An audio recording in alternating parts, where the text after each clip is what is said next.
Yo, I ain't gonna lie to y'all.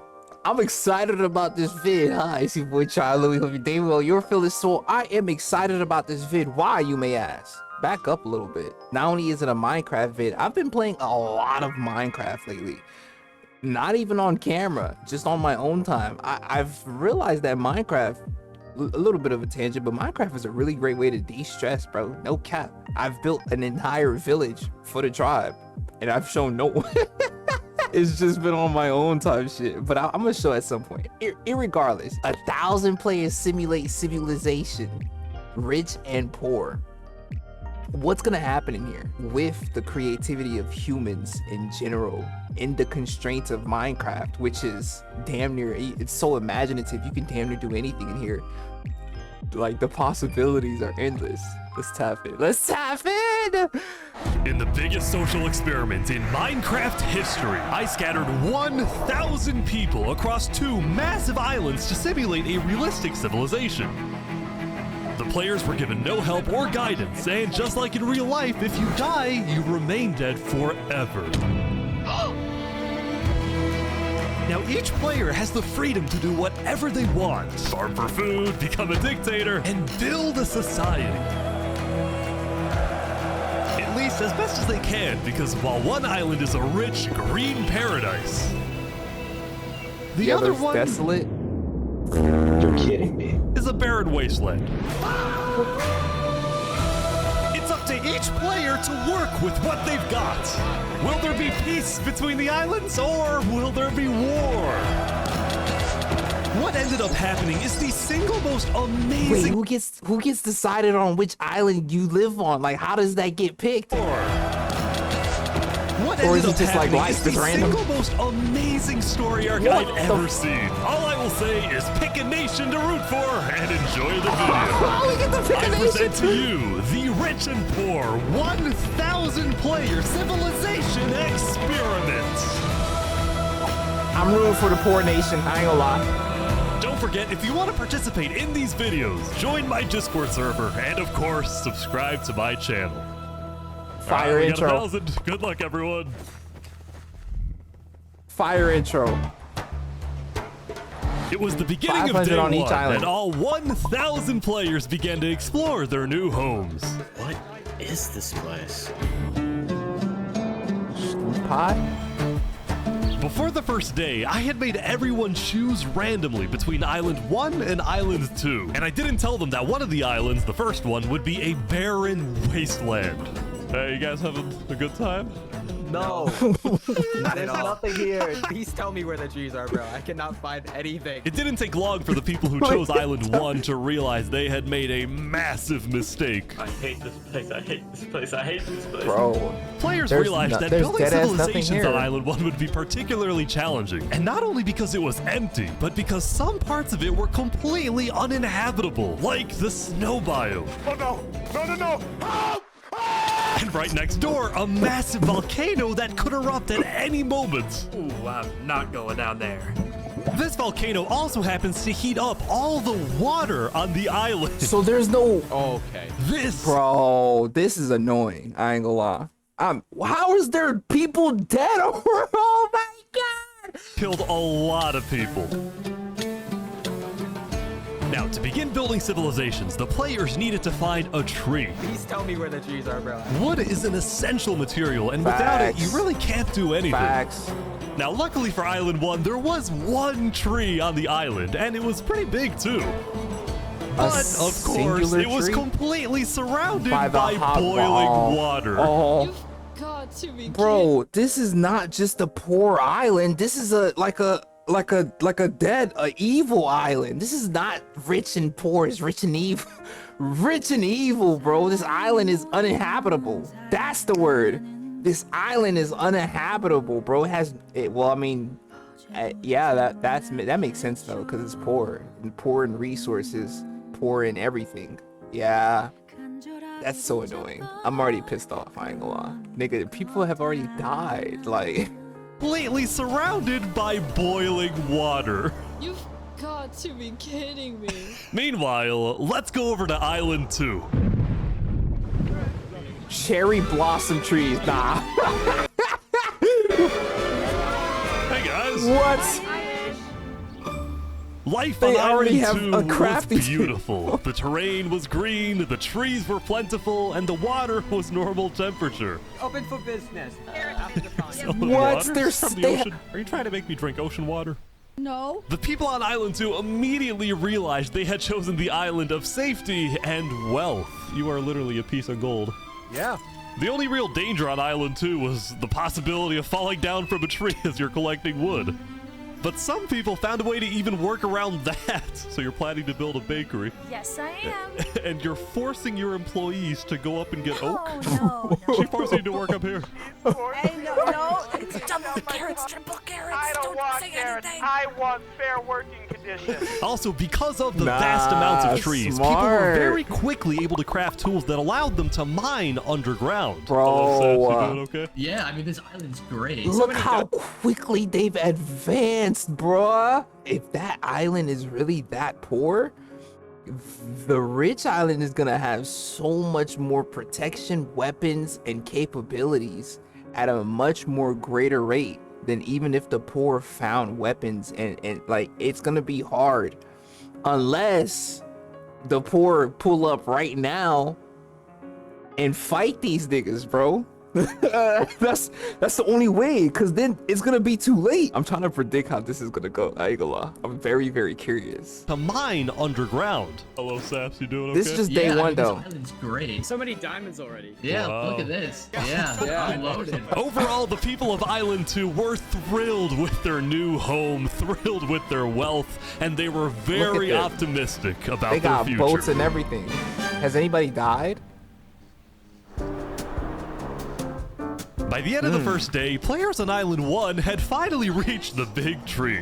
You realize how high up you are? Oh yeah, no, we're not scared. No?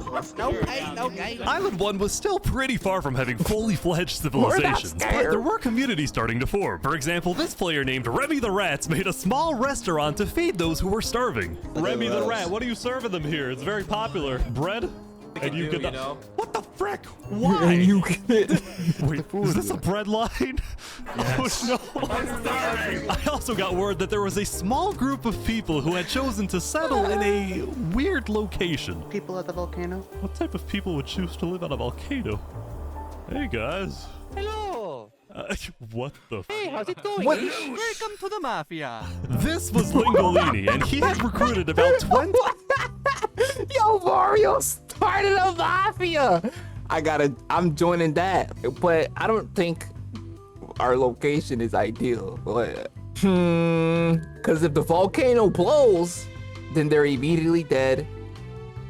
And I guess that's better than waiting for the volcano to slowly fall. I don't know. I'm trying to give them an excuse because I really like the Mario character, but I think this is stupid.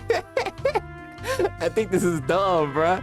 Damn it. Welcome to the mafia. This was Lingolini, and he had recruited about 20 people to join his Italian mafia. Yeah. His goals were very simple: make friends and get rich. We tell you a little secret. Yeah. We found some netherite. Oh, What? really? Yeah, don't tell anyone though. We're trying to keep it between us. We'll check back in with these guys later, but in the meantime, on Island 2, there were actual huge civilizations starting to form.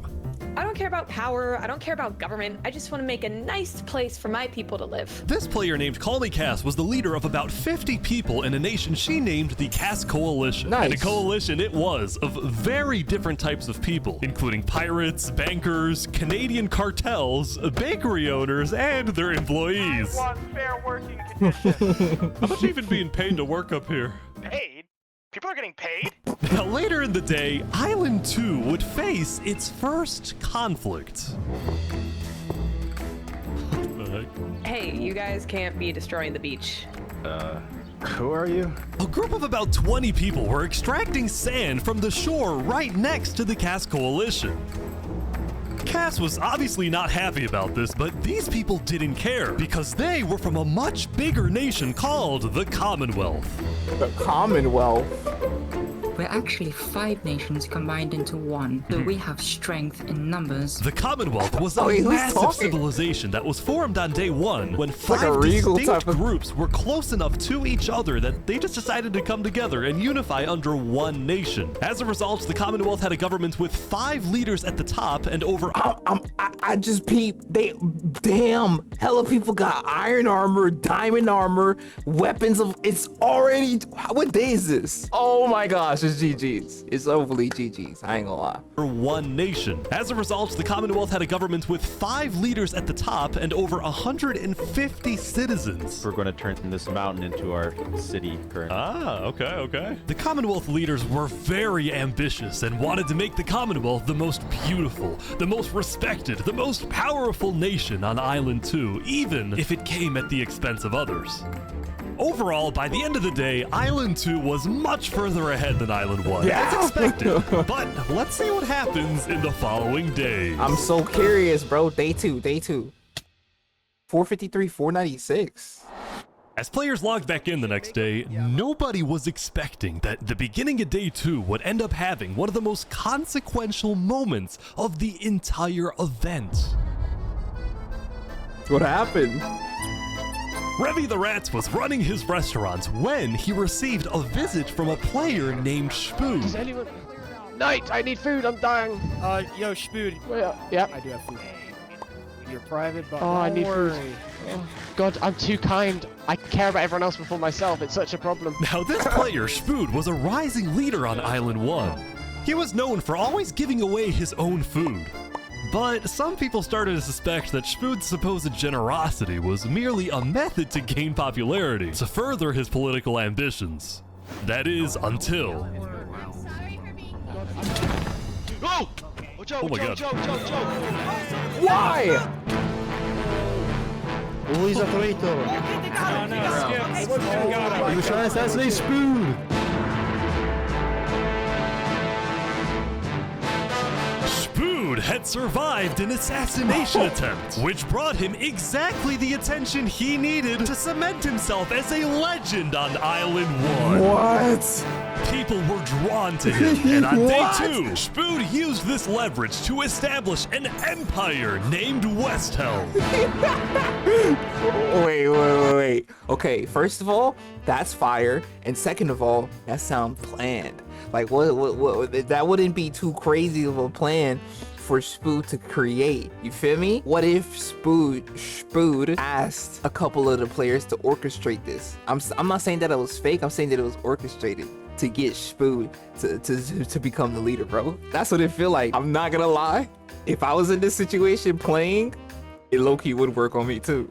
Cause I'm not thinking that deep, nigga. I'm just trying to survive. You feel me? This is actually so fire.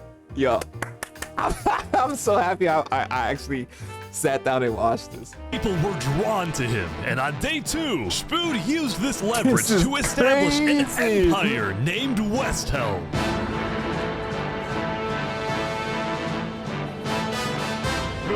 These people have made me emperor. This right here is going to be our capital. We're also building a massive coliseum. You mean where people fight to the death? Exactly. Even though the people of Westhelm were still struggling with food and resources, their motivation to succeed was unbelievably high. Earlier, somebody tried to take my life. Someone with this face. But now, he's dead. For the first time, it seemed like the people of Island 1 had hope. The Ballad of Emperor Spood. Nearly killed by some dude. Island 1 was finally starting to develop civilizations, but not all of them were as motivated as Westhelm. Right next door, for example, was a cult named Nevermore that literally just boxed themselves in and wanted nothing to do with the rest of the world. Quoth the Raven, nevermore. And honestly, these guys weren't wrong to be pessimistic. See, some of the people who chose Island 1 had secretly been hoping that when they finally make it underground, they would find troves of iron and diamonds. Nah. Instead, they only found a giant layer of lava that stemmed from the volcano and covered the entire island. Bro, this is an ass This lava island. layer ended up killing a lot of people. That said, a lot of people weren't necessarily angry at the poor conditions themselves, but more so about the inequality between Island 1 and Island 2. See, even though the two islands had a border separating them, preventing anyone from crossing for now, rumors were spreading about the wealth and the amazing environment of Island 2. Because of this, some people on Island 1 were starting to develop some feelings about the other island. Island 2 might be the better island, but we're the better people. Oh, in fact, artists on Island 1 were already making propaganda posters, some of which were rather concerning, including a few creations by our mafia leader, Lingolini. Linguini. Speaking of Lingolini, there was some drama on the volcano on day 2. What? I just survived an assassination attempt. What? Mamma mia, help me! I'm getting chased. Lego likes just attacked me out of nowhere and I had to run down the mountain. It was becoming a pretty common occurrence on Island 1 for people to try to rob or murder as a means to get food or resources. But Lingolini was not going to let that slide. Well, what are you gonna do about that then? I put the hit out on him. Everybody in the mafia knows that the Lego likes is an enemy of the mafia. But then, during our interview... I ain't gonna lie, bro. I love the voice lines because I never would imagine that I like just the idea of Mario saying this. I put the hit on him. Even when he was screaming help me, his voice wasn't getting louder. Well, what are you gonna do about that then? I put the hit out on him. Everybody in the mafia knows that the Lego likes is an enemy of the mafia. But then, during our interview... Oh wait, who's coming out over here? There's some people coming down. Those are people from Infernus. They're our allies. Infernus? Oh, really? Lingolini had decided to share his volcano territory with a larger group called Infernus, whose main goal was to preserve and protect the sacred land of the volcano. The sacred I spoke with the land? leader, a player named Seneca, who described herself as the Queen of Infernus. We are a nation of the flame. We have to treat the volcano with the respect it deserves, and we hope we can work with Lingolini to do just that. Seneca and Lingolini agreed to protect each other in case of an invasion, and use the volcano's height and flowing lava to their advantage. Okay. If anybody tries to attack us, we'll kick them out like a Koopa shell. Now, speaking of invasions, on day 2, the Cass Coalition was approached by an army of boats. Crap. Guys, I think we're under attack. It looked like for some reason the Commonwealth was coming to attack. No, we can't fight this. We gotta run. Get everyone out. Get everyone out. But after a few moments of panic, it turned out to be just a group of immigrants who had gotten lost. We are not here to invade, I swear.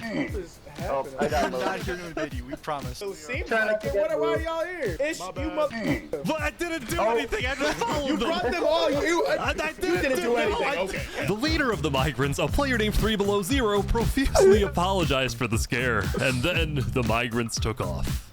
What's going on, Cass? I know they didn't mean to do that. I'm telling my people not to worry. Glad to hear. Yo, it's Now on day 2, players had finally realized that Island 2 was not technically an island at all, but an archipelago or chain of islands. Archipelago. The northern island was an optimal place to settle with open fields, trees, and wildlife. So naturally it had the biggest civilizations, including the Commonwealth, the Cass Coalition, and a huge kingdom named Tricolor ruled by a monarch named Jofiel. The red stands for the underground, the green for plains, and the blue for the coast. The center island, meanwhile, had pink cherry blossom trees and was the home of a small nation called Barbie Land.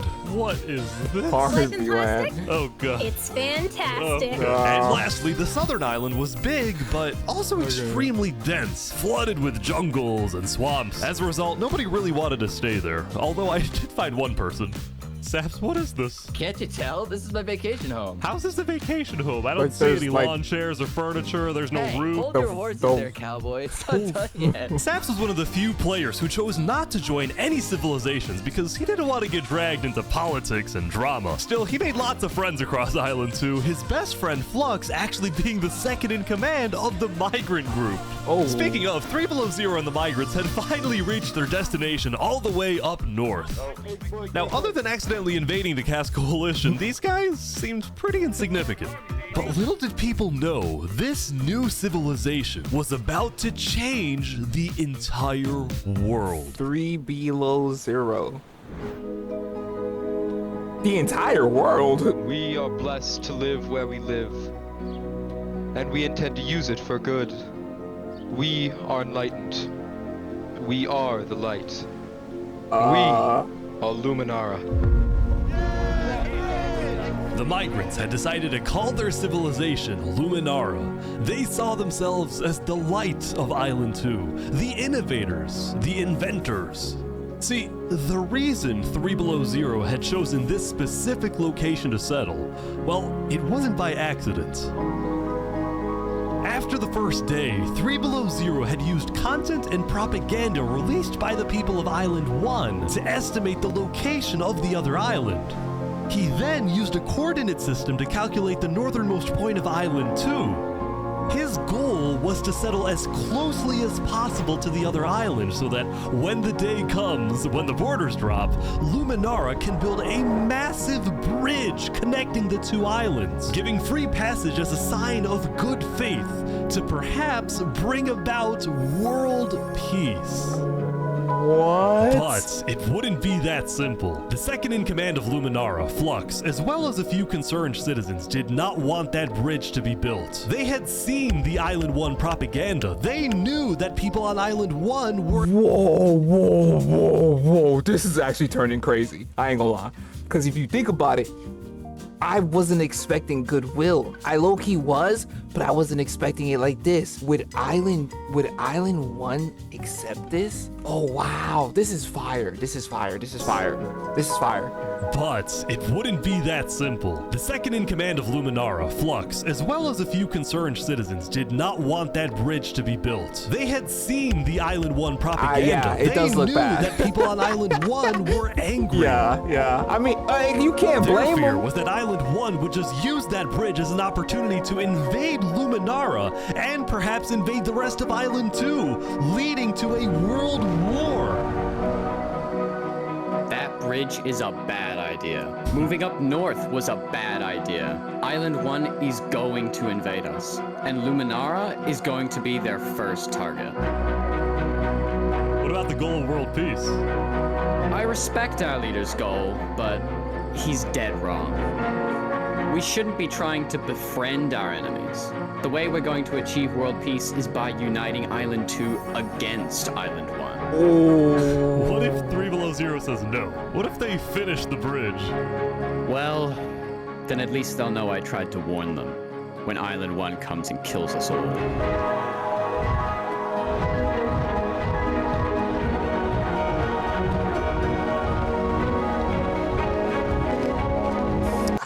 Drive, do y'all think this is a good idea, bro? Like, it's noble and I respect it, but it's a bit naive if you don't think that the Island 1 isn't gonna come with resentment, you feel me? Because obviously it's nobody's fault, but that doesn't help. Humans will be humans and the resentment has to go somewhere. I actually really respect the leader's goal, I ain't gonna lie. I like that a lot.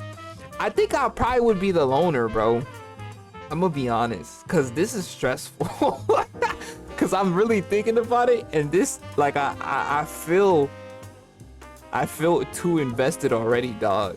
I'd have to just be alone, bruh. That's like impossible. Yeah, that doesn't even make sense, nigga. If I, like, I obviously can't be a loner. I'm here. I'm in a community. You feel me? Like, this shit crazy so far.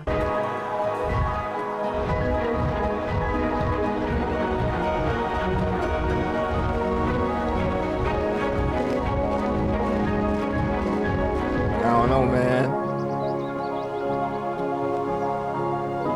As day 2 came to an end, tensions were rising, both within nations and between think they'll islands, separate? leaving people worried about what's going to happen next. Day 3. When do the borders drop?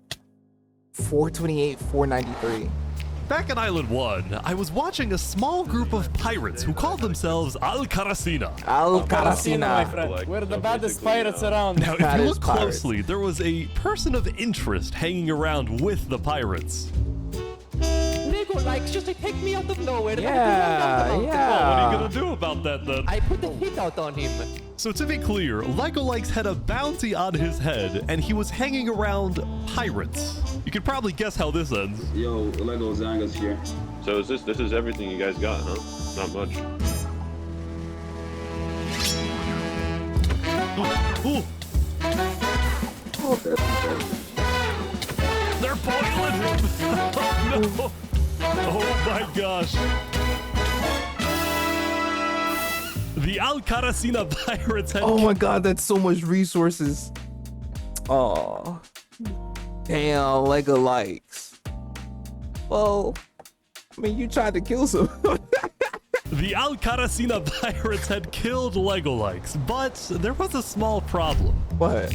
Did you hear about the news? Yeah, I saw it, but we don't know who claimed the bounty. It didn't say it in the chat. Because Legolikes had technically died to boiling water instead of a player, Lingolini didn't know who actually killed him. But fortunately for the pirates, when a player dies, the dead player drops their own head, which the pirates believed would be the proof they needed to collect their bounty later today. So you're expecting a payment later? Yes. We expect. All right. Well, I'll go. I'll go. Can you guys let me talk? By day 3, players had basically mapped out all of Island 1 and were finally starting to adapt to the environment. Day 1 was horrific. We literally had bread lines. Day 2, we're building a coliseum, a citadel. I am literally immortal. Hopefully that isn't foreshadowing. Emperor's Food was still the most powerful man on Island 1, and on day 3, he was invited to a big international meeting hosted by a charity group called the Blue Cross. I am literally... We invited you here mainly to discuss plans in case the volcano erupts. What are your individual plans? A large bunker underground. Just not using flammable materials. We don't have any real plan, you know? What? You don't have plans? If that volcano erupts, you deserve to die.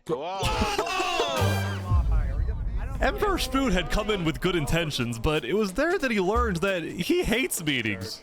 I'm gonna go there. When Emperor's Food left, the other leaders were unsettled. Was this guy really the figurehead of Island 1? Okay, we need a better representative. Then, basically right on cue. Elysium diplomats follow me. Bodyguards. Sorry, guys. Sorry, I'm late. This is Benji, and he's the leader of Island 1's second biggest civilization, called Elysium. Elite. See, on day 2, Greek. Benji had discovered that toward the outer edges of the island, away from the volcano, the water isn't boiling hot anymore. So he founded Elysium, which literally translates to a place of ideal happiness. And he made the nation to give peace-loving people a chance to relax and get away from all the troubles of Island 1. Fire.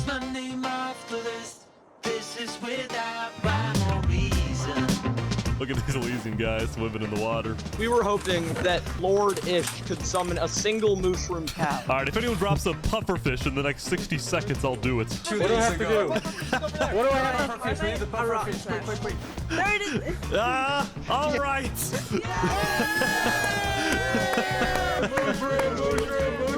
We can kill it for leather. Now, back at the Blue Cross, Benji and the other leaders discussed the possibility of creating a full Island 1 alliance. All the leaders at the meeting, including Westhelm's representatives, believed that given the harsh conditions of Island 1, an island-wide alliance could be a game changer. But first... Before we make this official, we have to convince everyone else to join. See, there were a few civilizations not present at the meeting, and to complete the full Island 1 alliance, the Blue Cross would have to go out and get them all on board. First was the Alcaracina pirates, who coincidentally happened to pass by the meeting as it was happening. Hey, guys. Hello. They were on their way to collect their bounty from the second nation not yet in the alliance, the Lingolini Mafia. Oh, yes, they're waiting. Hello, I'm looking for Mario. Hello, it's me. Ooh, mamma mia. It looks like a small brain. It sure looks like a Legolite. Meanwhile, the Nevermore cult would probably be a little bit more difficult to convince, but the Blue Cross said they'd try anyway. Oh, yeah, I forgot about them already. I ain't gonna Now, lie. as for the fourth and final nation, well, it was a bit of a mysterious group. Their civilization was down south, and they were very isolated and secretive. They were also rumored to have an extremely strict government, but also a large amount of very skilled fighters.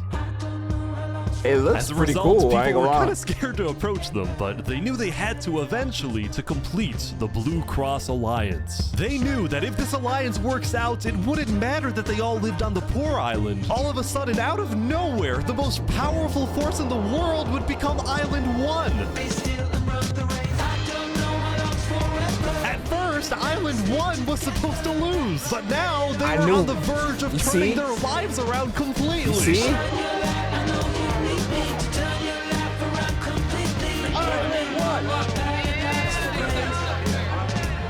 This is fire. This is so cool, bro. This is so cool, dude. Why is there so much TNT?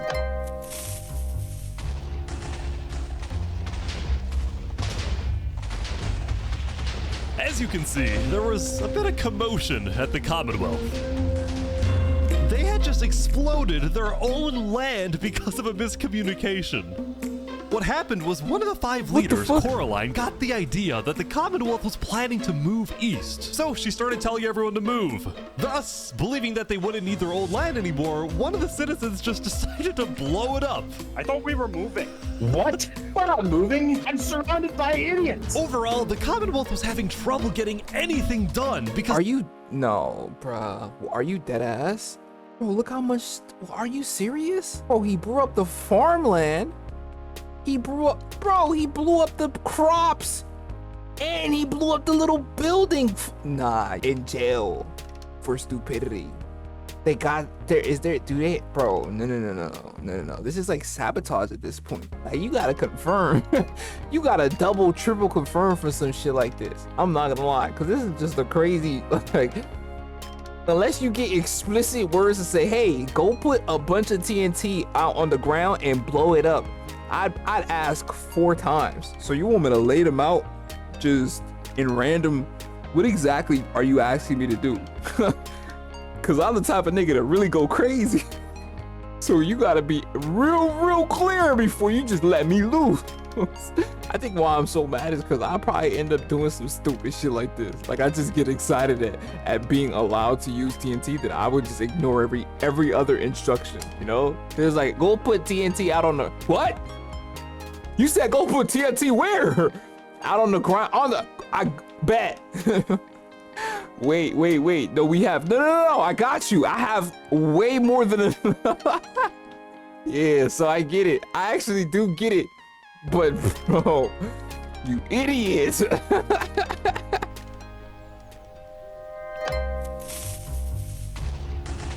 Like, why, dude? As you can see, there was a bit of commotion at the Commonwealth. They had just exploded their own land because of a miscommunication.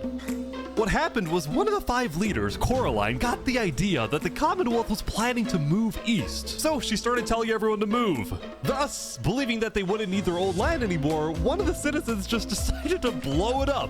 I thought we were moving. What? We're not moving. I'm surrounded by idiots. Overall, the Commonwealth was having trouble getting anything done because the 5 leaders were constantly fighting over power. See, there were 5 leaders, each with 1 vote, but because they were originally 5 separate nations, each with a differing amount of citizens, should the smallest faction's vote have the same weight as the biggest faction's vote? It is ridiculous that Almond's vote is worth the same as mine. I mean, I need about 50 people, and he has barely 5. Because of all the fighting and disarray, Commonwealth citizens started moving to other nations like the Cass Coalition. Cass's style of governing, letting people do whatever they want, was making her very popular with her people. I've been with Cass since pretty much the beginning, and she's established a democracy, a true one. Really focused on like letting everybody do their thing. But at the same time, the lack of any regulations had some unintended consequences, like players making strange and ugly buildings. So to solve this, Cass hired a building inspector. I have placed a lot of foundation for a glorious city, basically made out of stone. That way no one can burn us down. However, the building inspector did get a little power hungry. What's going on here? He said he's gonna demolish my house because it's not up to building code. Hours because it's not up to code. So then, citizens took matters into their own hands.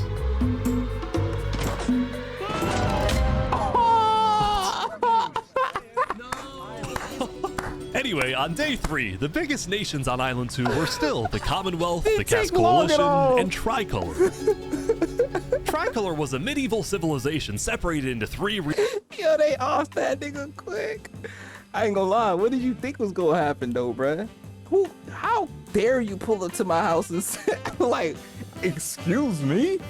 You pull up to the house that I built on free land and say it's not up to code? Oh, okay. What you gonna do about it? Are you gonna demolish it? Bet. Okay, bet. That's all you had to say. I will move accordingly. You got to live here, bro. I got a family.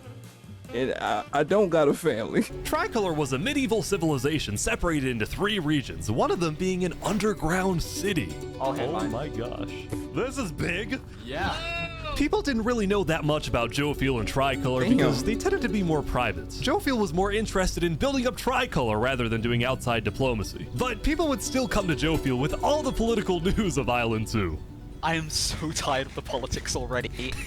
I've got some news. People are concerned with Aperion trying to colonize them. Oh my god.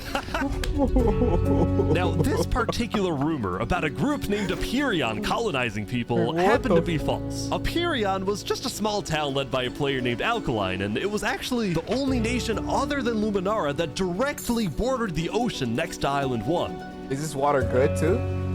That said, the rumor that Island 1 was uniting was true, which got some people worried, especially the 2 border states. So Jovial invited over all the major leaders and diplomats of Island 2 for an emergency meeting. The only leader who declined was 3 Below Zero because he was busy building the Luminara Bridge. So he sent in his place his second in command, Flux. Flux, what's your plan here? I don't care what 3 Below Zero says, we need to make sure everyone unites against Island 1. Good luck, sir. And because this meeting was the most important event yet on Island 2, Jovial invited a neutral mediator, someone who could lead the meeting in a fair manner and wasn't a part of any nation. Saps, where are you going? Sap, not Pat. Apparently they're making me lead the meeting with all the Island 2 leaders. You sound very excited about it. Oh no, I'm not excited. I'm terrified. I'm accidentally gonna cause a war.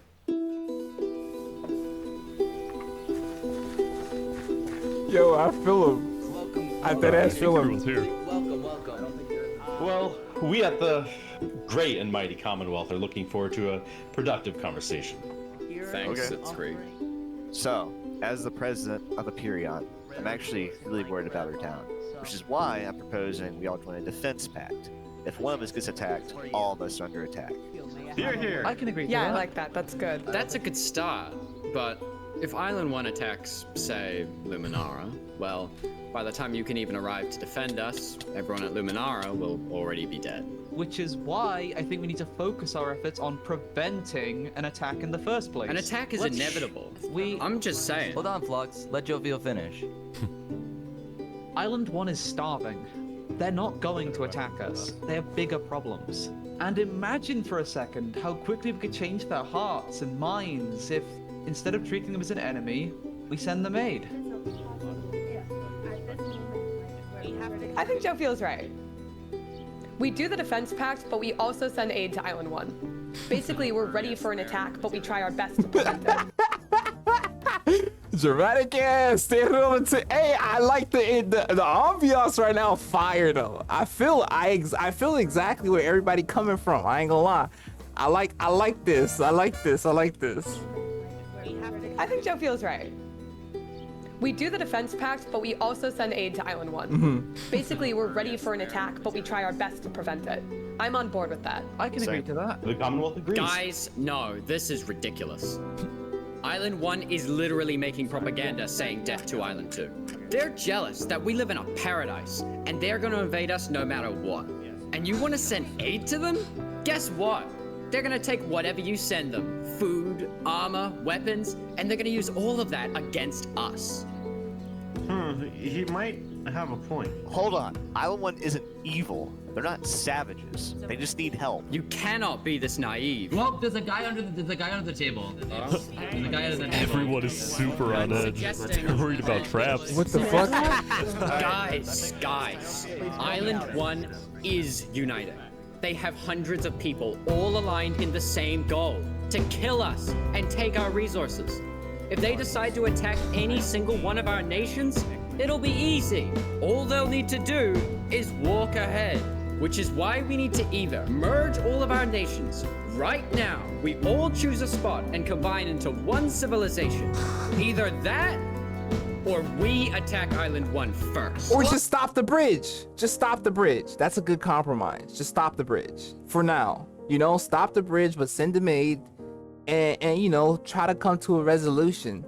But they might have to merge too, because even if you send them aid, and like they could, Island 1 could just lie. You feel me? And say, I bet we cool now. We not mad since y'all sent us help, but plotting on the side to really take over the other island.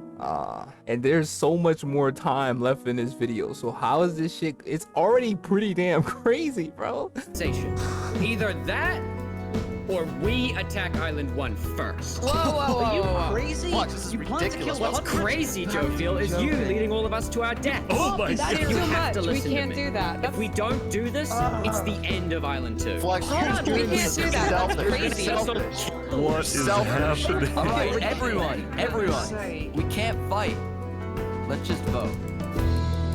All in favor of Flux's plan to treat Island 1 as an enemy, say aye. Aye.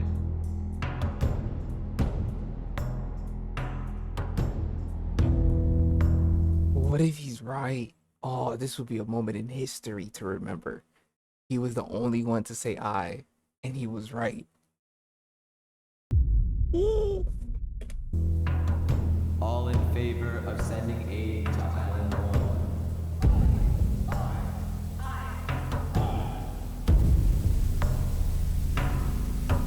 I feel you though, Flux. I do. I deadass do.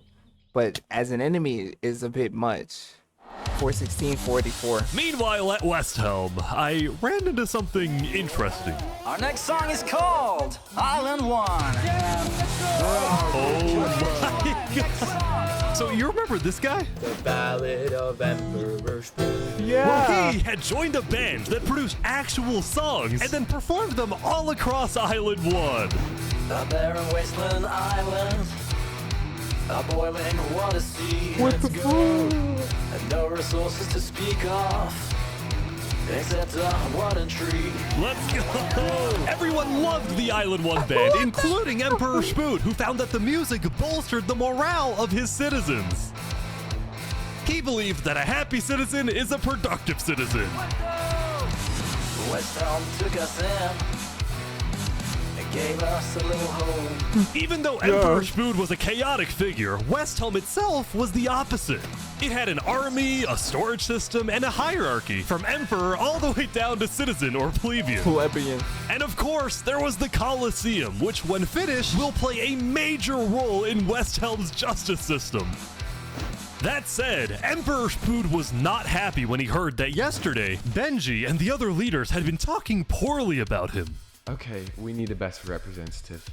Our final goal is to put Benji Button in here. No, that is a joke. That is a joke. You don't want Benji to die, do you? Well, I mean... Benji and the other leaders were concerned that Emperor Spoon is unstable and may one day try to take over the entire island. And their concerns only grew when Spoon was caught listening to Napoleon on Spotify. But they also knew that if Island 2 were to ever attack, they needed Spoon on their side, so they didn't know what to do. Whoa. Well, here we are. I just want to say, thank you, Spoon, for all your support. You're welcome. I'm the best. Glory to West Helm. I'm the best. Yo, I kind of like Spoon, I ain't gonna lie, but he's crazy. Meanwhile, he's actually Seneca, crazy. the Queen of Infernus, had decided to begin building a massive castle for her people. A beautiful home base that would That's hover beautiful. directly over the volcano. Wow. Yesterday at the Island 1 meeting, a lot of leaders expressed worries about rumors that the volcano may erupt, and they talked about how they would each take different precautions. Everyone believed that the volcano was dangerous, except for Seneca, who had decided to take the opposite approach. Built right on top of it. Paranoia. If we really value the volcano, we need to have faith it won't erupt. The main goal of Infernus as a civilization was to preserve the sacred land of the volcano. Will So it what erupt? better way to show faith and demonstrate loyalty than to make your home right above it? Lingolini, meanwhile, decided to make his home underground within the volcano. Deep under the ground, like a Goombas. Lingolini's main goal was to get rich, and having direct access to iron and gold was one reason for him and the Mafia to live there. But it wasn't the main reason.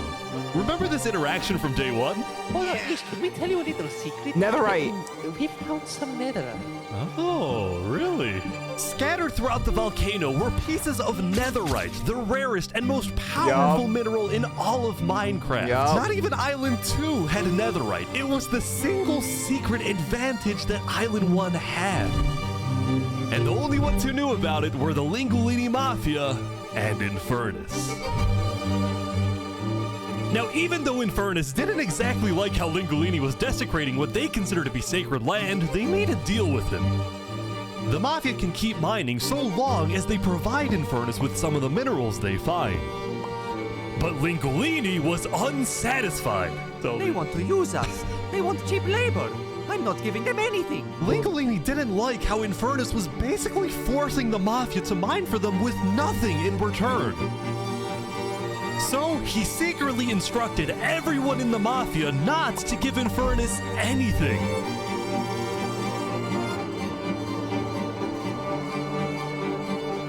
Lingolini's hope was that Infernus never asked for those minerals and forgets about the deal entirely. Otherwise, he would be in a lot of trouble. That said, despite this conflict, the rest of the Island 1 unification effort was like a going movie right very there. well. Earlier today, Lingolini had decided to join the Blue Cross Alliance. Thank you all so much for having me. The Alcaracina pirates were also eager to join, and surprisingly, so was Nevermore. Hold on. There was only one holdout. The mysterious, yep. That one looks so cool, bro. This mysterious civilization was called the Covenant, and it was ruled by a dictator named Turntap. How are you elected exactly? By a vote of the people or the vote of yourself? Elected?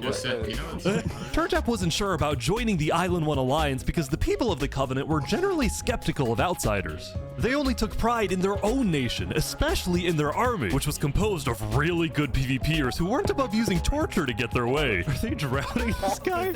He's gonna die. Now, I felt a little bad for this player, so I threatened the Covenant. Covenant uses water torture. I'm reporting this to Sidefall News. No, don't go to Sidefall. So I went to the local news reporter. Sidefall, I have a story for you. I just caught the Covenant waterboarding one of their own people. Oh. Well, I'm paid off by them, so I don't really care. What? Dude, it's free money. You know what? It's called a business for a reason. It's not for profit, okay? Sidefall ran a news business with questionable ethics. He was also known for making up fake stories, writing things like, "The lava is rising," just to sell more papers. That said, earlier today, he had made a legitimate discovery that could devastate the entire island. Island 1 had a lot of known dangers, from the lava layer to the boiling water to the powdered snow. But there was one last danger that nobody knew about until now. Oh, the fucking warden, bro. Oh my god, I love this song. I have this Meanwhile, song. the people of Island 2 had spent the day building their civilizations and having a good time. Yesterday, their leaders had voted that whenever the border drops, Island 2 would send aid to Island 1, hoping this gesture would lead to peace. But not everyone agreed with this approach. The end of Island 2. When Flux returned home to Luminara, 3 Below Zero was furious at Flux for causing chaos at the meeting and for going against Luminara's values. 3 Below Zero, as the leader of Luminara, was actually heavily in favor of sending aid to Island 1. The whole point of the Luminara Bridge was to make peace with Island 1, not to start a war. I knew he'd be pissed. As a result, 3 Below Zero demoted Flux from his position as second in command. Damn. I spoke with Legacy, a citizen of Luminara. Yeah, Flux has been gone all day. People here don't really like him anymore. Flux and his crew had spent the day building a secret bunker under the ocean, a place for them to hide if Island 1 attacks. And then Flux spent the rest of the day helping his best friend, Saps, finish building his home. Despite all the chaos, Saps still reached out to me after I was demoted. Mr. Mediator, what a good friend. Flux over here can be a little unpredictable, but he's my friend, and I know he genuinely wants the best for us. Even though Flux was much more ambitious than Saps, these two had become very good friends. This is kind of fire. Yeah. I think with these two might survive the longest. I ain't gonna lie. With Saps like sort of very laid back, and bro, I don't really want to do none of this. And then Flux is like protective, cause I don't think Flux is wrong in the way he feels. He's not overbearing. He's just a little bit paranoid, and maybe like sees the worst more than the good. You feel me? So it's like, I don't think he should have been demoted. I'm not gonna lie. I don't think he should have been demoted, but he also did go against the ideals of the very foundation. You know, like the whole point of the foundation was to establish good contact with the other island, and he went against what the leaders. So maybe, yeah. So many diamonds already. Yeah, look at this. Yeah. I'm loaded. But just as day 4 was about to come to a peaceful end, something happened that would change the course of Island 2 forever. What?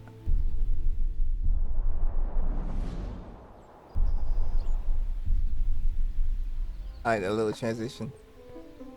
Jophiel, the leader of one of Island 2's largest civilizations, was walking across Tricolor with her second in command, Seraphim.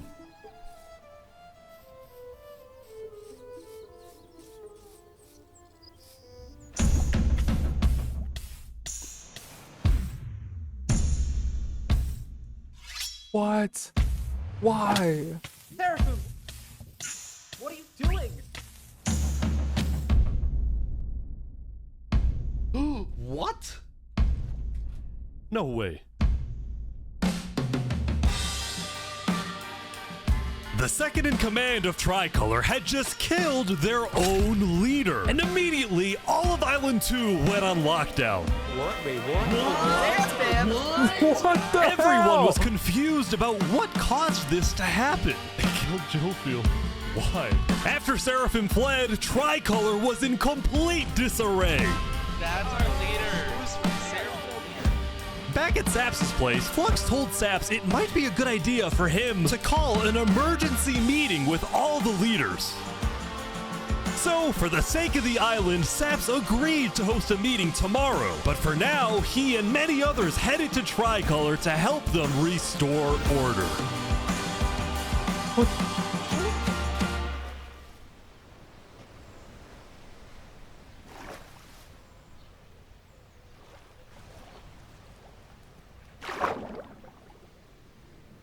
But why, bro? Literally, why? Damn. 392, 468. Now, Island 2 wasn't the only place that would face tragedy. Oh, what? The leader of the Alcaracina Pirates, Noble Bucket, died very suddenly. Alright, they sent me the footage of what happened. Oh no. He doesn't know the lava layer's there. Oh! No. I think I'm dead. I think I'm dead. I think Oh my god. With world leaders dying left and right, the media had plenty to report on. The most trusted news company was from Elysium, called Daybreak Media. We're number one because we actually report the truth, unlike that bozo Sidefall. And later into day 5, the news would get even crazier. Bro. For purposes of unity, the Covenant had finally decided to join the Finally, Blue Cross bruh. Alliance, thus successfully uniting the entirety of Island 1. But right away, the strength of this alliance would be tested. Why? Why? Earlier, a citizen of Infernus had accidentally told someone outside of Infernus that there was netherite in the volcano. And this news spread all across the island. Jeez. This was a disaster for Infernus and the Lingualini Mafia, who had been trying to keep the existence of Netherites to themselves. Immediately after hearing about the Netherite, the Covenant sent a mining expedition into the volcano without telling Infernus. And lo and behold, they confirmed there was Netherite.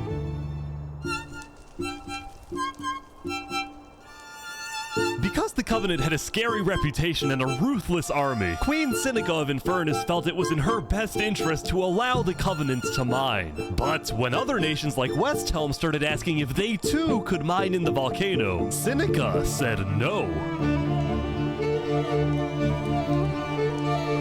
People are saying we're being selfish. They're the ones being selfish, trying to take our resources. Listen, Island 2 is rich. We are not. Now with Netherite, we actually have a chance of evening the playing field, but the volcano people are hogging it. Before any fighting could break out, the Blue Cross quickly reached out to all the leaders and told them to put this issue on hold. We're inviting everyone here tomorrow, so we can all talk this through peacefully. We're Island 1. We cannot afford to have a war over some mineral. Fair, but at the same time, meanwhile, some sharing Island gotta 2 get was going. still processing somebody... the death of Jofiel. Yeah, that was crazy. You know, you still made me feel important. Saps would invite all the leaders for a meeting later so they could coordinate a hunt for Seraphim and discuss their plans for when the border inevitably drops. Now, after Jofiel's death, Tricolor had lost a lot of its power, which left the island with really one dominant nation, the Commonwealth. But remember from day 3 how the 5 Commonwealth leaders were in constant fights with each other? I'm still remembering it. Yeah, Alvin's vote is worth the same as mine. Well, this all came to a head on day 5 when one of the leaders was caught plotting to take control of the entire Commonwealth. So another Commonwealth leader then paid an assassin to, well, oh my God! Oh my God! Wolfram's dead. What?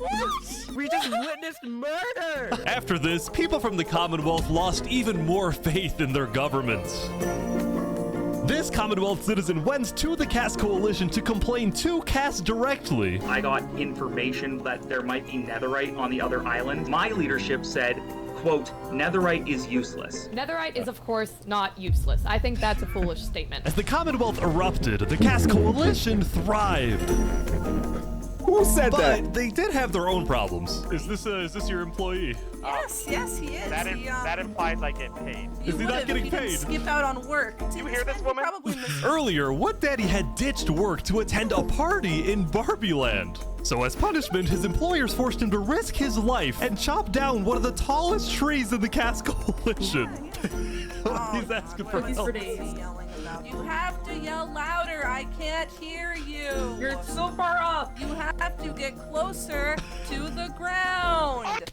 Oh!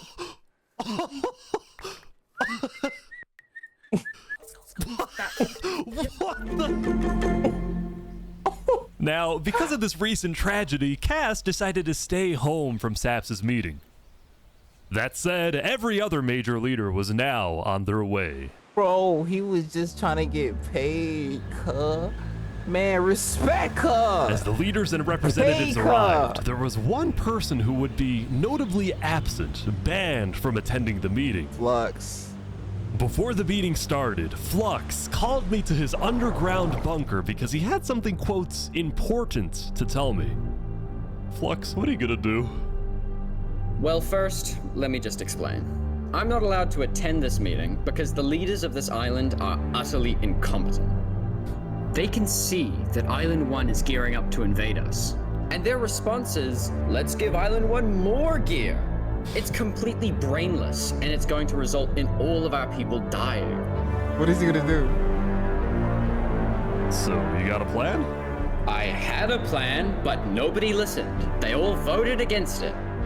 Look, we can still save this island, but the current leadership has to go. What do you mean has to go? Has to go. What are you? Removed. And I'm done waiting. It's gonna happen today. What is he doing? Alright, leaders, welcome. Thank you all for coming. We have a lot of very important stuff to talk about. Wait, if he can't do anything here, Sap is here. That's the best friend. So what is gonna happen? I'm scared. I'm a little bit scared. He was talking intensely. Like, I felt the vibe of mischievousness and like going against the grain come upon the both of us. But I think he's going far. I think he's going far left. I don't know what he's gonna do here. I'm not too sure if I'm agreeing. But at the same time, though. Oh, wait. Thank you all for coming. We have a lot of very important stuff to talk about. You know, during the first meeting, there was one person there who actually understood what I was saying. Seraphim reached out to me, asked me if they could help in any way. I told Seraphim to kill Jofield. Oh! In any way. I told Seraphim to kill Jofield. What? And today, we will finish the job!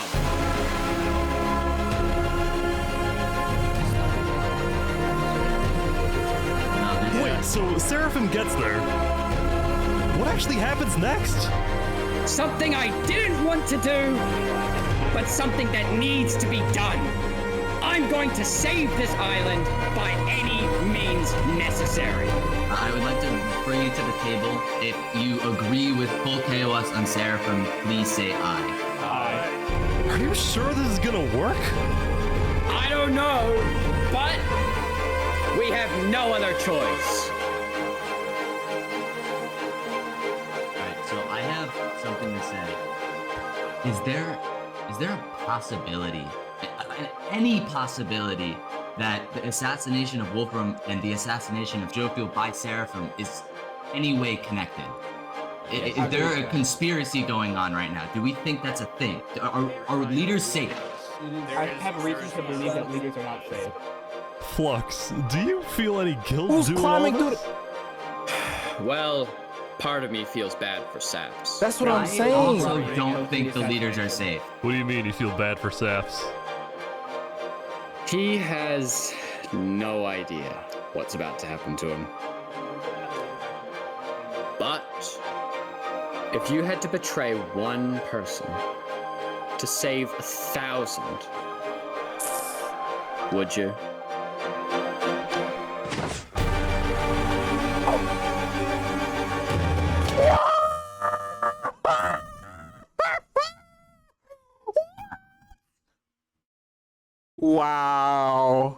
Wow, this is a movie. I need a movie. Oh my gosh. Oh my actual Jesus H Christ. 1,000. Would you?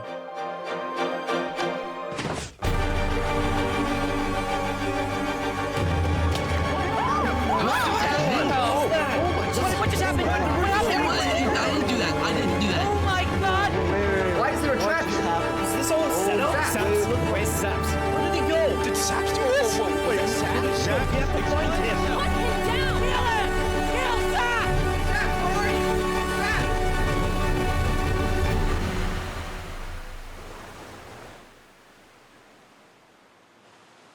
Oh my gosh.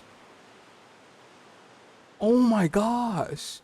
Dude, how many people did Is this all?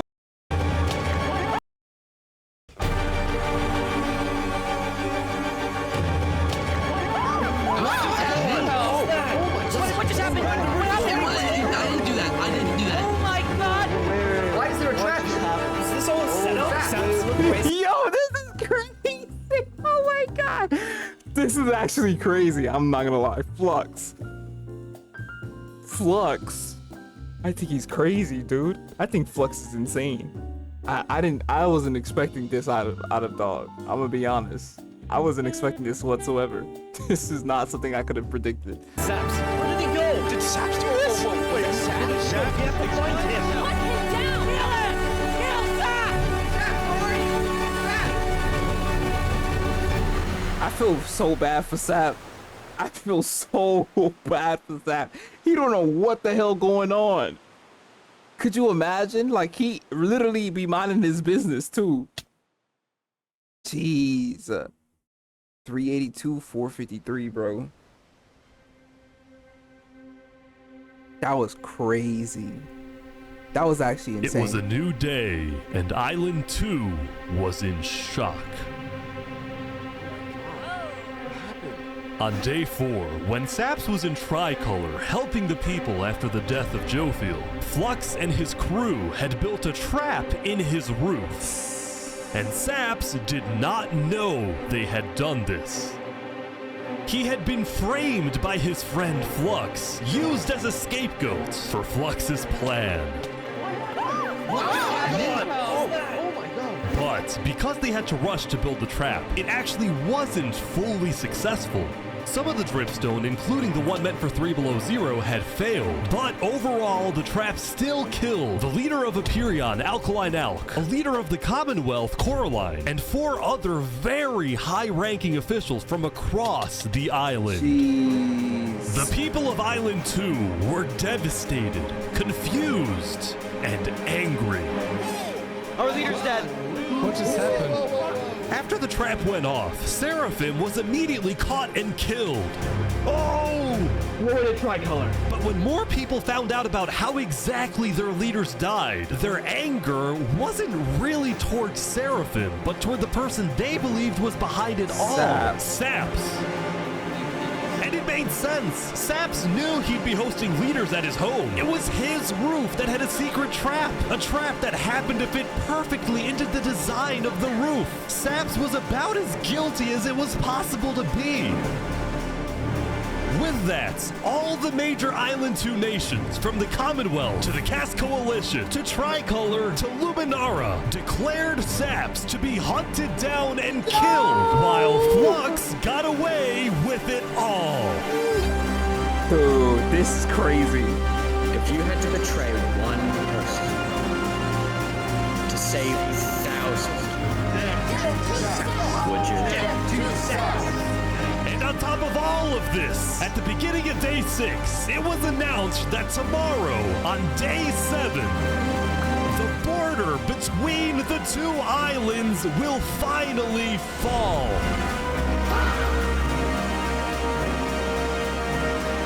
Both islands now have 1 day to prepare.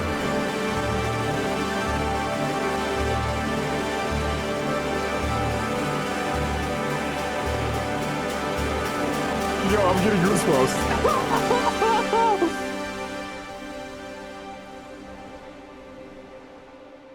I can't believe that happened. I'm not gonna lie. Flux is literally Now, when crazy. the people of Island 1 saw the chaos happening on the other island, most just didn't really care about it. A lot of the hatred against Island 2 that was popular in the early days had faded away. That is, except for this player named Oppenheimer, who was determined to take out Barbie Land because in 2023, the Barbie movie had outsold the Oppenheimer movie. I'm building a nuclear rocket that will make yesterday's chaos look like child's play. But when Oppenheimer tried testing his nuke, it went up and up and up and was never seen again. Now, day 6 did present some new challenges for some of the civilizations. This nigga too For example, at successful? Nevermore. What is this? What are you doing up here? I got voted out because they hate me. Oh! Come on! No, jump! What about me? I can shoot. No! Oh my. What? I didn't do anything. I play Mish. Meanwhile, at Elysium, I hate being a leader. Everyone here is so stubborn. Benji was having trouble getting laws passed because his people kept opposing any changes that threatened their peaceful lifestyle. The people of Elysium were generally skeptical of government officials, sometimes even holding trials against them. Although this particular trial did not go to plan. Guys, somebody stole Gerald. The mushroom cow, Gerald, has been stolen. Let's go! There they all go. Meanwhile, at West Helm, there was a bit of a food problem going on. Did they Not find a him? shortage, a feud. See, Remy the Rat had opened up a new restaurant right across from the Coliseum, but the food was questionable. Poison fatal. So his customers had instead started buying their food from another player named Dinosaur. That is, until... Oh my god! Oh my god! What is he? Permanently closed. All food is now at... Remy, are you behind the murder of Dinosaur? I've been sitting on Sap's. Anyway, on day 6, the West Helm Coliseum was finally complete. What do you plan on using this arena for? Do I actually have to say legally? No? Maybe a little bit of blood will be shed, and that's all I can say. While Spood was a popular leader who got things done, he had also developed a reputation of being a little unstable. He said outlandish things, he can't stand meetings, and his justice system wasn't by courthouse, but by combat. This is something Spood's first attempted assassin, Ramsayer, tried to prevent. It's why he tried to kill Spood, and he wouldn't be the only one. There has been a small but coordinated secret revolution growing in West Helm, with aims to overthrow and murder Spood. Oh? The two leading figures are West Helm citizen Ramsay-Pai and West Helm's head builder, Knight Arcturus. Knight Arcturus. You know, I like I helped Arcturus design as his a... Colosseum, not knowing Spood actually wanted to use it for bloodshed. He's insane. Well, it's the first part of their plan was to... It's a Coliseum, dude. What else would a Coliseum be used for? You know what Coliseums are, right? Like, they're literally meant for... It's a fighting arena. Did you think it was going to be used for gardening? Like, what, bro? Come on. You hear how dog talk. He's clearly crazy. Nah, bruh. You just want to take over. Actually wanted to use it for bloodshed. He's insane. The first part of their plan was to take out Spood's second in command, a player named Oo. Yeah. Yeah, that's right. Second in command down. But Ramsay-Pai was immediately chased down by West Helm's We army. could have made something happen, man. Oh. Oh. With Ramsay-Pai dead, Knight Arcturus became the sole leader of the revolution. But he also knew it was only a matter of time before Spood finds out about his plans. I want to make one thing clear. Anybody who is caught plotting against me will be executed in the name of West Helm. Glory to West Helm. Glory. Oh, I like this song too. I got this Now, one. before the border drops, the Island 1 leaders all It's met actually to dropping discuss tomorrow, what to bruh. do about the Netherites in the volcano. Going into the meeting, people were not happy with Infernus and the Linguini Mafia, who were believed to be keeping Netherite to themselves.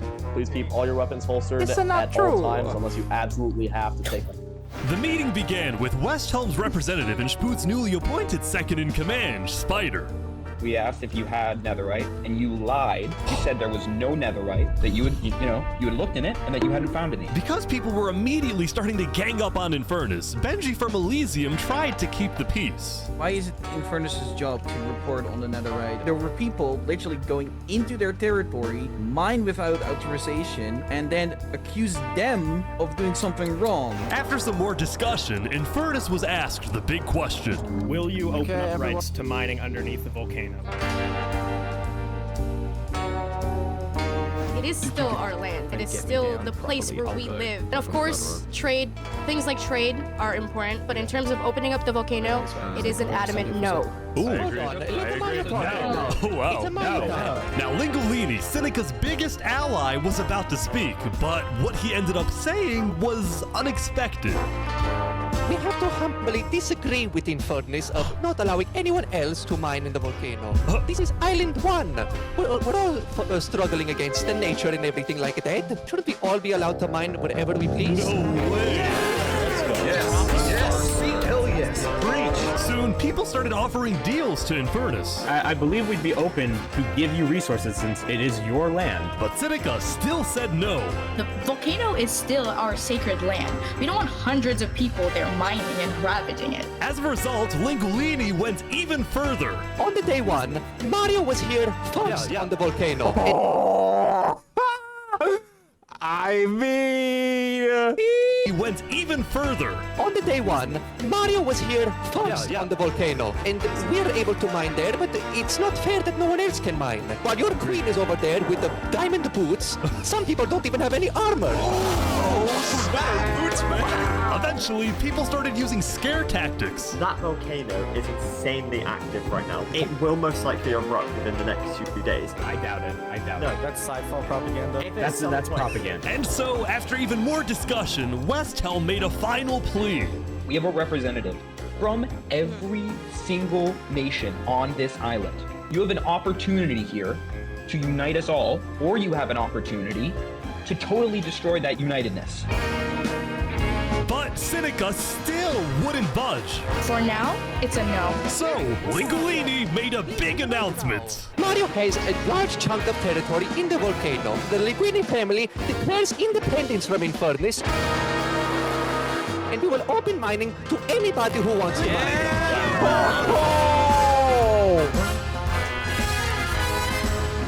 Seneca's leaving? Great. Seneca had left the meeting, furious at Lingolini's betrayal. Smart out of Lingolini, bro. Smart out of Lingolini. Because think about it. This is a long plan from Dog. After he decided to not pay Seneca any of the resources, he realized that we need protection. We need to be able to unite and make Seneca forget that I never paid my dues. I never paid any dues. And it is within my best interest to have all of these people think that I'm some gracious dude willing to fight in the name of Island 1 whole time. Oh my gosh, yo, I ain't gonna lie, they're playing this fantastically. I'm still so shocked at the fact that Flux killed, like, that was so crazy, bro. I wish we had a better outcome, but this meeting's adjourned. Yikes. Yikes. Hey, this is the Lush. Saps, what just happened? Dude, what just happened? Every leader in front of me just died. And you had nothing to do with it. It wasn't me. Someone was in the roof. I'm getting framed-ish. Following yesterday's trap, Saps was on the run, as he was now the most wanted and notorious criminal on Island 2. He didn't do a thing. Rude. What am I supposed to do? He had no choice but to hide amongst the dense jungles and swamps of the southern island. But he also knew that the longer he hid, the more guilty he looked. So earlier, he had decided that he would turn himself in under the condition that he is given a fair trial. Flux, meanwhile, was satisfied with the success of his plan, but it wasn't over quite yet. We got 2 leaders left to kill. Call me Cass, and of course, the guy who demoted me. And because Seraphim was dead, Flux sent another member of his crew to take care of the job. Oh no. Oh no. There we go. To the world, this looked like yet another senseless assassination. But to Flux, it was the strategic progression toward making the people of Island 2 paranoid. So paranoid that they wouldn't trust anybody, and especially not Island 1. Oh my gosh, he's fulfilling the everybody's an enemy. If you don't live with us, if you don't eat with us, then you are an enemy. It don't matter about Island 2, Island No. Oh my gosh, Flux, you devious genius. Oh, you evil genius. They don't even know that Flux, like, damn. In fact, the new leadership of Tricolor was already preparing for Island 1 to invade. I think we should secure our nation, make sure we have plans when inevitable war and fighting starts. Sending aid to Island 1 was officially off the table, and the construction of the Luminara Bridge had come to a stop. After all these days, Flux's plan was finally working. Oh, wow. Now, the Cast Coalition, meanwhile, hosted a diplomatic meeting on Day 6 to try and increase the morale of Island 2 before the border drops, although Cass herself was too scared to attend the meeting. And I am, like, I want to enter, but my members are telling me not to because there was an attempt on my life yesterday. Right. Because Cass was one of the last remaining major leaders on Island 2, she now had guards with her at all times. Here, I'll trade you armor. Why? Just want to make sure you guys do not die. Please don't die. That said, everyone would soon be tuning into the trial of Saporada to find out whether Saps will be freed or executed. Several nations argued over who would get to host the trial, but the Commonwealth ended up winning. We've made this beautiful venue to show the world that the Commonwealth is still the strongest. That is pretty nice, I ain't gonna lie. But first... Down in the mines, I've been searching for something. Down in the mines, Why does it appear? Moving the warden up? No. No, they're not.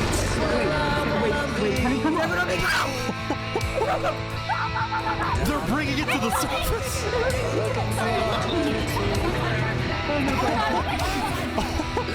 Why?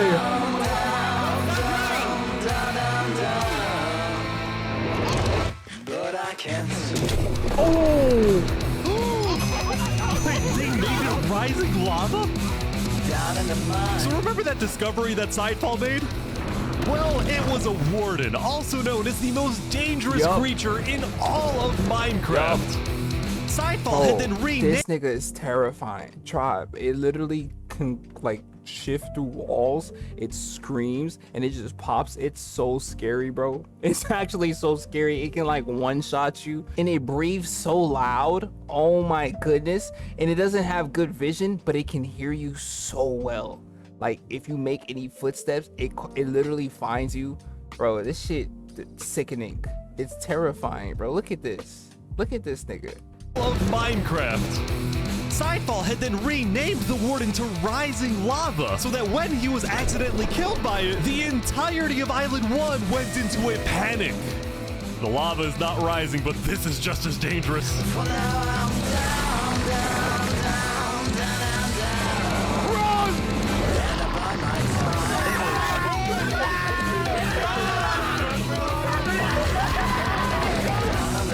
Had been unleashed onto Island 1, going from place to place, terrorizing civilizations.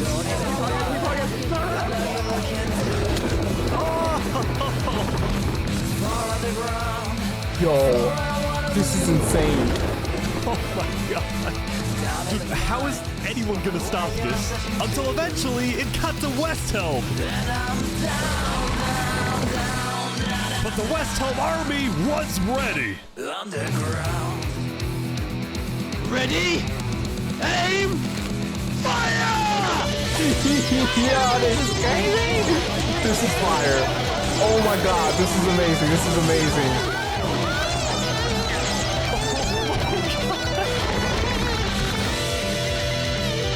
Tell me they win. Tell me they win this. Come on. Oh my gosh. Oh. Damn!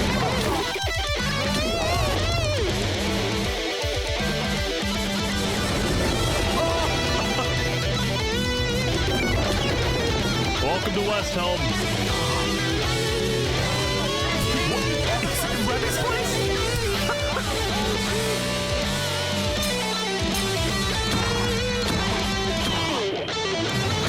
Yeah! Oh my god! Yes! Like, so many people died. How many people died in that? I know mad people died in that. Saps. You innocent. The defendant Saporada is accused of 7 counts of murder. Yeah. Including the murder of Joe Field, the murder of Alkaline Elk, and the murder of our very own Coraline. I will hear the prosecution's argument, followed by the defense, and then I shall make my ruling. Hello, please no kill. You suck. Prosecution, go ahead. Your Honor, Saps constructed a meeting hall which contained the deadly trap, pointed at everybody but himself. As a prelude for the meeting, he had his accomplice, Seraphim, assassinate his leader before running to the trigger, ready to pull the trap. He then fled the scene after the trap went off, just long enough after faking his surprise. He is not only a cold-blooded murderer, but a terrorist. The prosecution then called a survivor of the trap, Zekor, to the stand. We know after investigating that only one seat had no trap. Can you identify who was sitting in that seat? It was Saparada. And who built the meeting hall with that seat? It was Saps. You killed our leaders. You destroyed our island. May your death today satisfy us all. Then it was time for the defense, for Saps to give the most important speech of his life. All I ever wanted for this island was peace and cooperation between the nations. The loss at the meeting yesterday was extremely devastating and came out of nowhere. But I can tell you right now, I'm innocent. It wasn't me. The leadership in Luminara helped me build the meeting area. He's gonna expose them. And we're the only people who knew about the area before the leadership meeting. That includes the prosecution himself, Thomas 5200. What? Gotoga, Hive Rotation, Snowbird 334, and their ringleader, Fluxion. Hold on. When I left to gather the leaders for the meeting, they must have snuck into the roof of the meeting to make the trap. The people who I thought would trust the most used me for their malicious intent and killed the leaders and blamed it on me. Saps had figured out he was betrayed and framed by his friend Flux, but he would end up making a critical mistake. Why? I find it rather interesting that Three Below, the leader of Luminara, is one of the only people who survived the trap. I find that rather interesting. What about it? The trap too. Well, Saps falsely assumed that 3 Below Zero, the beloved leader of Luminara, was also behind the murders. And with that mistake, Saps turned everyone against him. Saps, is that all you have to say? I guess. All right, I'm ready to make my decision. Judge Timebomb, find Saparada. Guilty on all counts. Yes! Yes! Saps is to be taken to the top of the gauntlet and executed immediately. Executed. Oh, that's it. You didn't do it.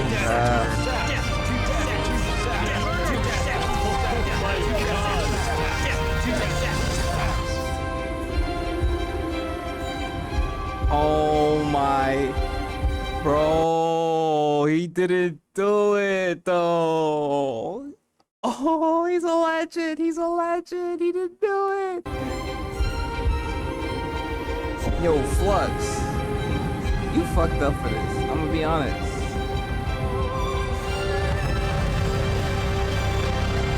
Wait, is he running? He's running. No way. He's still trying to run. Oh my gosh! Oh my gosh! Wait, what the f- Wait! He's actually got a crack! Wait, is he running? No way. No way.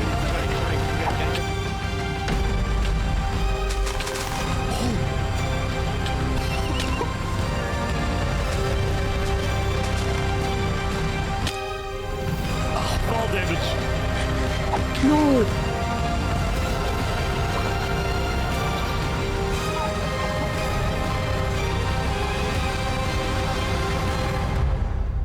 Yes! Where'd he go? Bodyguards. He escaped, man. He actually gonna win. You gotta be kidding me. No! Yo, Saps, I love this, okay? You are like really good at the game. Oh my god, that was so cool. Did y'all see how he placed the grass blocks? Nah, that's tough. I'm gonna be honest. This nigga's Jason Bourne. Oh wow, that was so cool. One more time. No way. That was.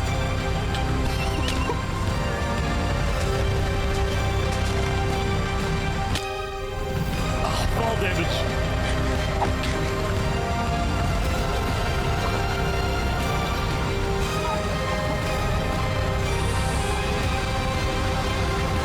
Wow. Wow. Where'd he go? Bodyguards. He escaped, man. Did he actually get away? You gotta be kidding me! No! Dude. That was really, really cool, man. Saps, I feel you, bro.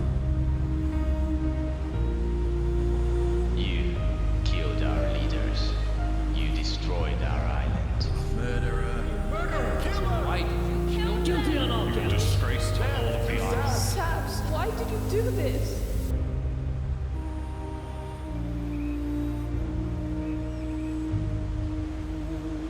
Damn, bro. Cause he don't even got no friends, bruh. Cause Flux literally, but I feel for him, bro. Seriously, he's like an underdog. I hope 370, 442.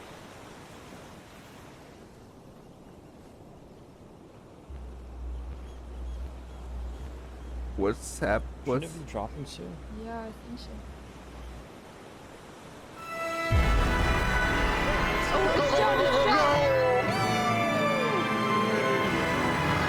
It was day 7, which means the border had officially dropped. At first, people were kind of in awe.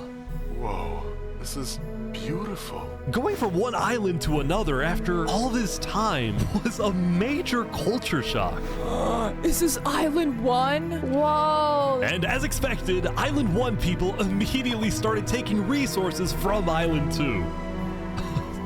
They're taking the sheep. But the flow of resources wasn't all in one direction. We're probably gonna take some gravel back to Island 2. We don't have a lot of it. Still, as people from the two islands started meeting for the first time, they were surprisingly friendly to each other. Like these two who made a tunnel connecting the islands from underground. This is amazing!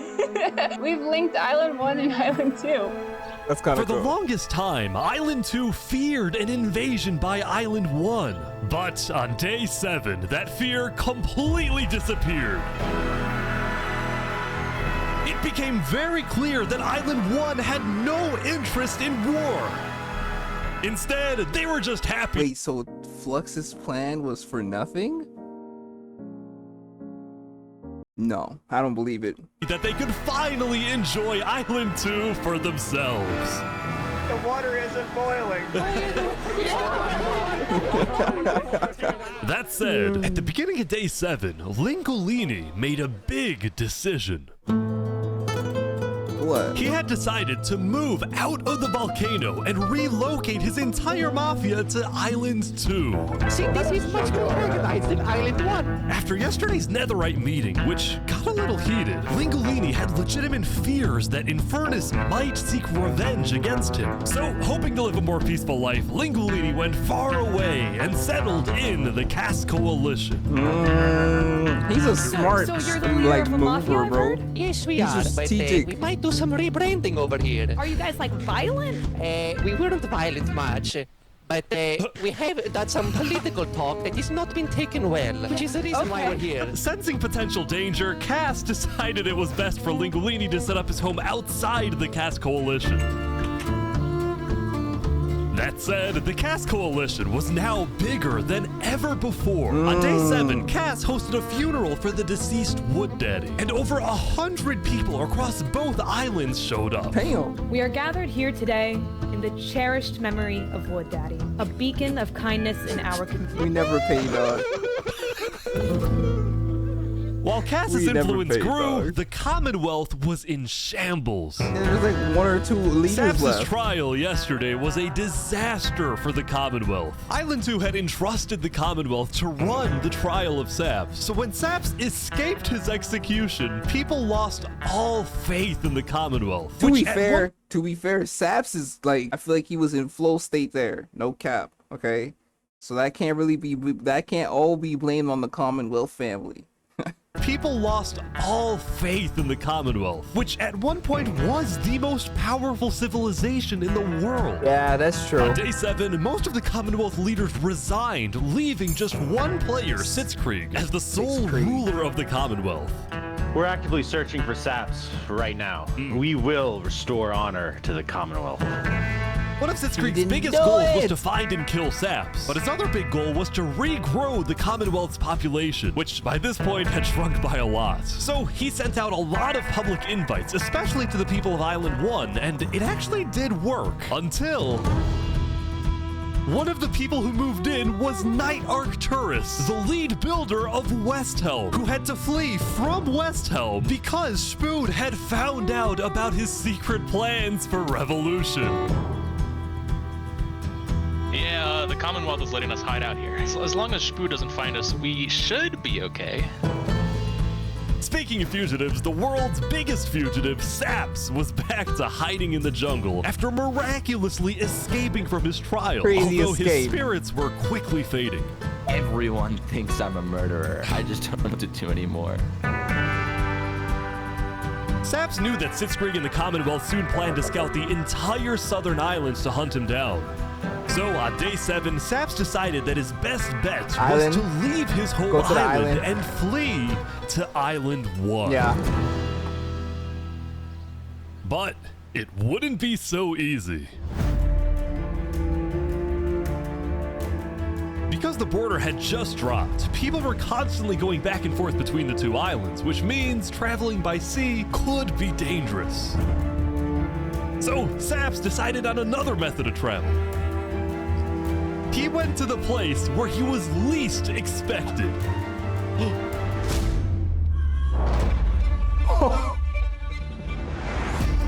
He's trying to use the bridge.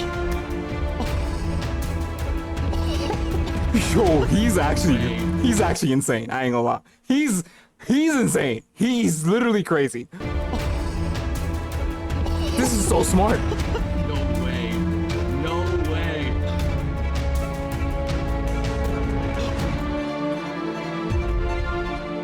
What the heck? What are you doing, bro?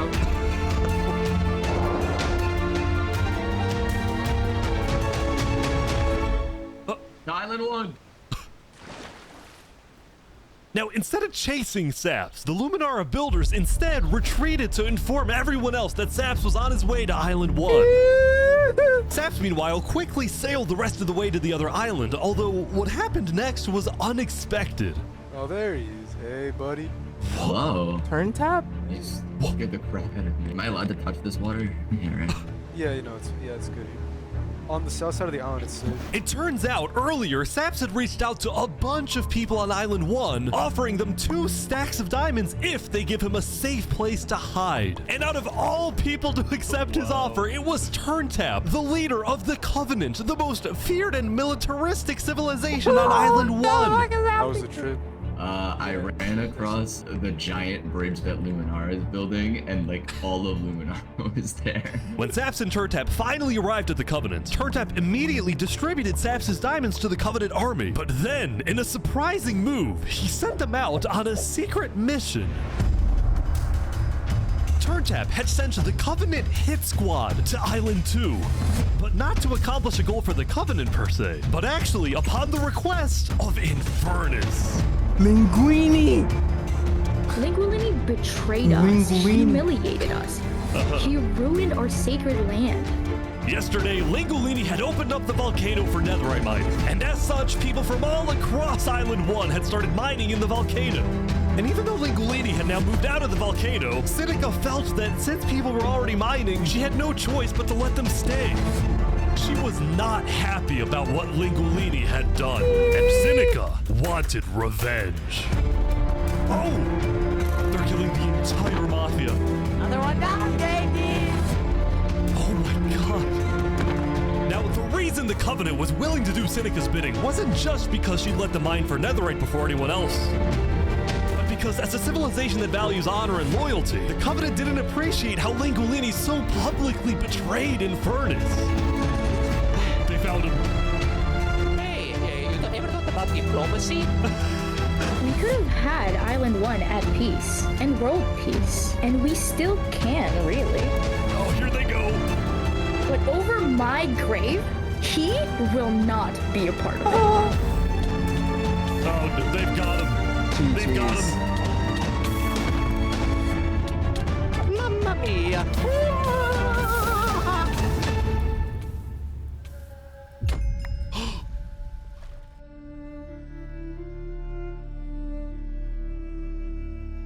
The Covenant had massacred the Langolini Mafia. Damn. Before anyone could retaliate, the Blue Cross announced they would schedule a hearing, calling on the Covenant to explain what they had done. Mamma mia. Howdy, Flux. Oh, you got some fancy armor now. Yeah, got it from Island 1. Wait, really? Earlier today, Flux and his crew had gotten their hands on a super rare armor trim by trading with the Covenant, who had picked up the armor trim from the Warden when it died. Now, of course, Flux had no idea that the Covenant was also trading with and harboring his arch nemesis, Saps. But he did know one thing. I heard Saps ran to Island 1, so we put out a massive bounty on his head. Flux was now determined to have Saps killed, because Saps was the only other person in the world who knew that Flux was behind the murders of all the Island 2 leaders. Basically, if Saps dies, Flux gets away with everything. Saps and literally the can't sooner die. Saps dies, the better, because of incidents like yesterday. That includes the prosecution himself and their ringleader, Fluxion. Fortunately for Flux, it didn't seem like anyone at the trial believed Saps. If anything, Saps' accusation only made people hate him more, especially the people of Luminara, who weren't happy that Saps accused some of their fellow citizens. What do you want to do to Saps? Kill. Take him on site. We hunted him down the other day. We Yeah. couldn't find him, but we have speculation of where he is. After the murder of their beloved leader 3 Below Zero, Luminara soon planned to host an election, and the current frontrunner was a player named Legacy. Me and my parrot, we've just been going around to different houses, knocking on doors. I think we're gonna win this thing. For a moment, Flux also considered a run for leader, although he had basically already accomplished everything he wanted to do. Look, this nigga's the no matter what people mastermind, say, bro. Island 1 was planning to invade us. They would have just walked right ahead. But now that we have stronger leaders, more cautious leaders, they're not gonna do that. We have world peace. And not because of a bridge, but because of me.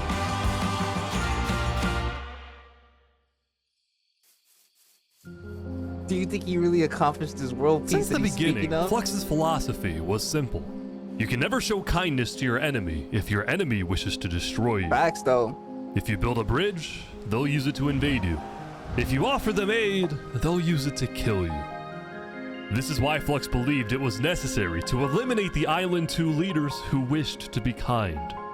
But the cost of their deaths was devastating. The people of Tricolor still mourned Jofiel, building a massive statue to honor their deceased leader. We've just been trying to focus on restabilizing our nation. Obviously, the passing of Jofiel hit us pretty hard. Meanwhile, the people of Aperion had elected a new leader, but Aperion was never quite the same after the death of Alkaline Elk. The people of the Commonwealth were also in shambles, having a much smaller civilization than they started with.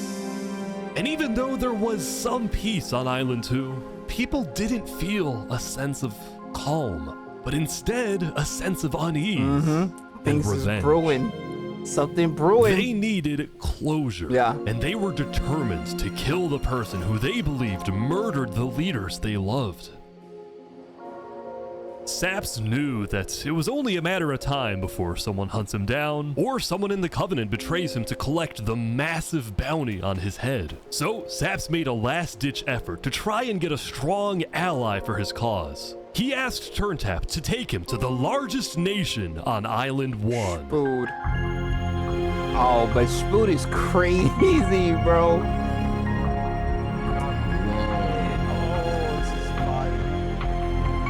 Yeah, that is fire. That's so cool. But on their way to the Westhelm Capitol building, they ran into a citizen of Aperion from Island 2 who recognized Saps. Oh. Oh, hey. Is there a problem here? Neutral ground. Neutral ground. Uh-oh. Uh-oh. Okay. Okay. We will walk by in peace. Good call. Saps and his crew then entered the capital. Good call. Can I speak to the glorious leader of West Helm, please? Yeah, I'll go grab him. Hello. The Covenant leaders brought me. Can we have a meeting? I'm not gonna lie, Saps. I don't. You coming to me asking for a meeting after what happened last time, even if it wasn't to do with you. Listen, I just want to talk. What about what? At least explain, because I'm innocent. Saps, I'm sorry. No. Ultimately, Damn. Spood rejected Saps' request for a meeting because Spood didn't exactly trust him and had no real reason to help him. So Fairs. instead, Saps tried another civilization, Crazy the Gojo. Al-Karasina Pirates. Oh, I thought the leader. Yeah, I mean, the leader did die, but obviously they can elect a new one. Although when he arrived, things felt a little off. Now, since you're here, you have to drop all your gear. Whoa. Well, about that.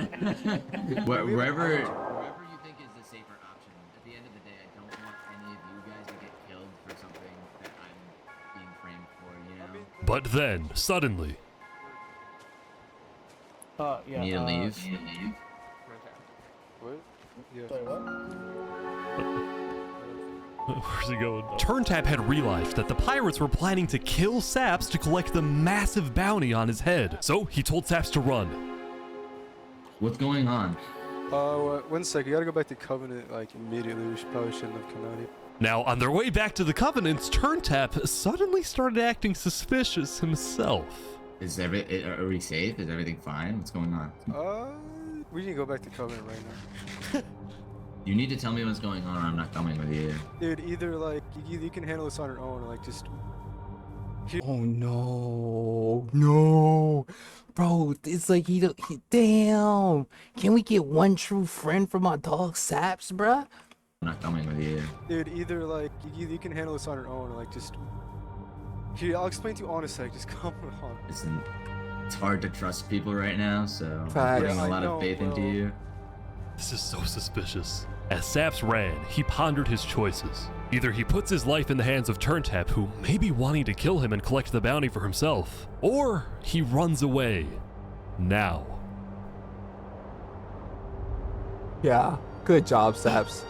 Saps, good freaking job, man.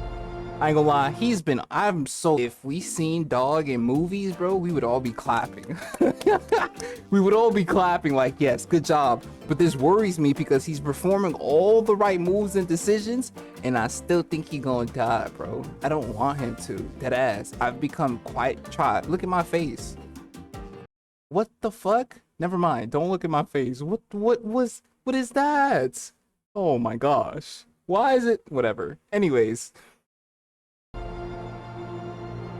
Good shit, bro. It's all alone.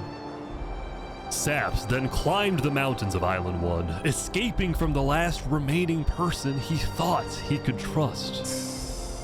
He was now all alone in a world of people who hated him Just how he and wanted him started dead. off alone, bro.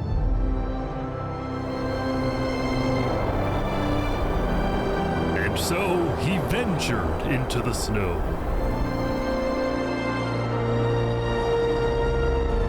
And started collecting blocks. Saps, what are you doing?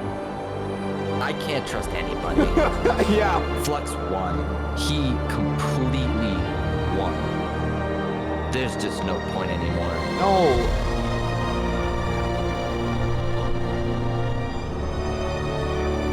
On day 7, Saps built a tower in the tundra, a monument for people to remember him by. And he planned to jump off.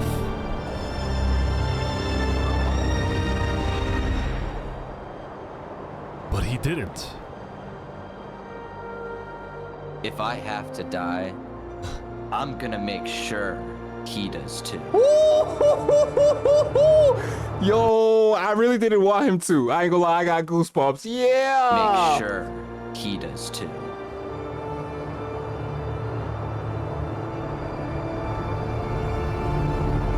This nigga's so cool. Oh my gosh. This nigga cool. This is literally day 350, 431. Damn. Welcome everyone! Today we have 2 new prisoners who will fight to the death. I can tell this nigga using a headset. Like, Minute, you are charged with the attempted murder of several innocent West Helm farmers. Remy, you are charged with conspiracy to murder West Helm food supplier Dinosaur.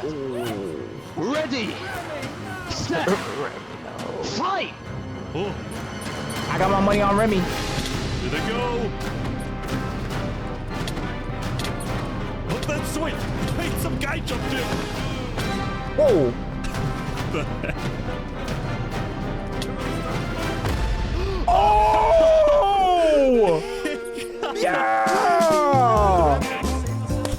Remy the Rat had won his duel in the Coliseum. Exonerated! And all of his crimes, including the murder of Dinosaurs, were expunged from his record by Emperor Spood himself. Yo. He was Yo. now a legend, and his restaurant became more popular than ever before. He put his head on the floor. Investment, now, it's been a busy good few days for hill, Emperor boy. Spood. He was always working on different things. Have you seen our aqueducts? Show me your aqueducts, Spood. Look at it behind you! Look at it! So what's the use of this? Wow. I don't really know. What is the point of anything? We just build. We have too many builders, not enough ideas. Now, while Spood was an effective leader, he did have to constantly watch his back for assassins. You know, I've thwarted like 5 assassination attempts, and guess what? I've just found out about another. No way. Spood's entire reign began with him almost being killed, so he was always extra careful and sensitive about where he went and who he associated with. It's also why Spood was particularly angry when he found out that one of the people who planned to kill him was his own lead builder, Knight Arcturus.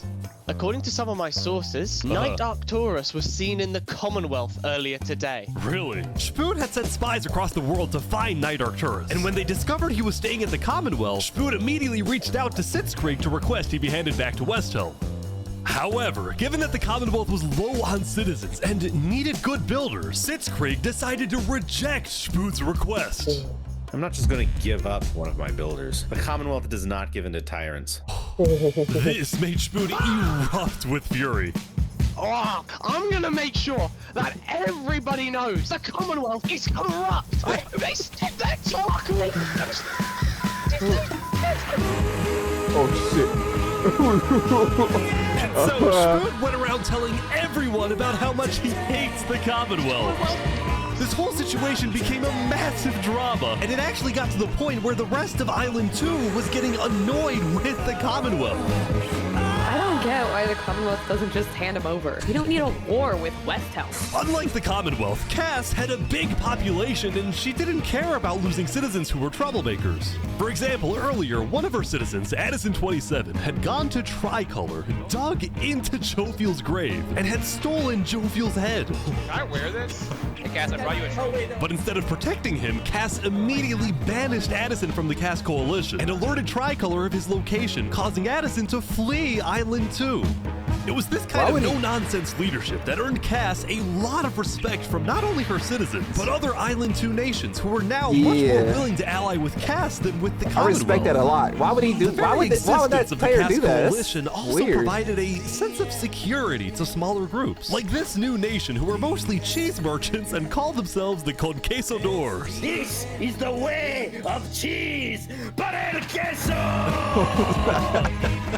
Since the border dropped yesterday, the like that. economies of most Island 2 nations were prospering, with heavy amounts of trade and tourism between islands. Meanwhile, in Barbie Land... Yeah, what they been doing? I have news. What? I'm marrying Oppenheimer.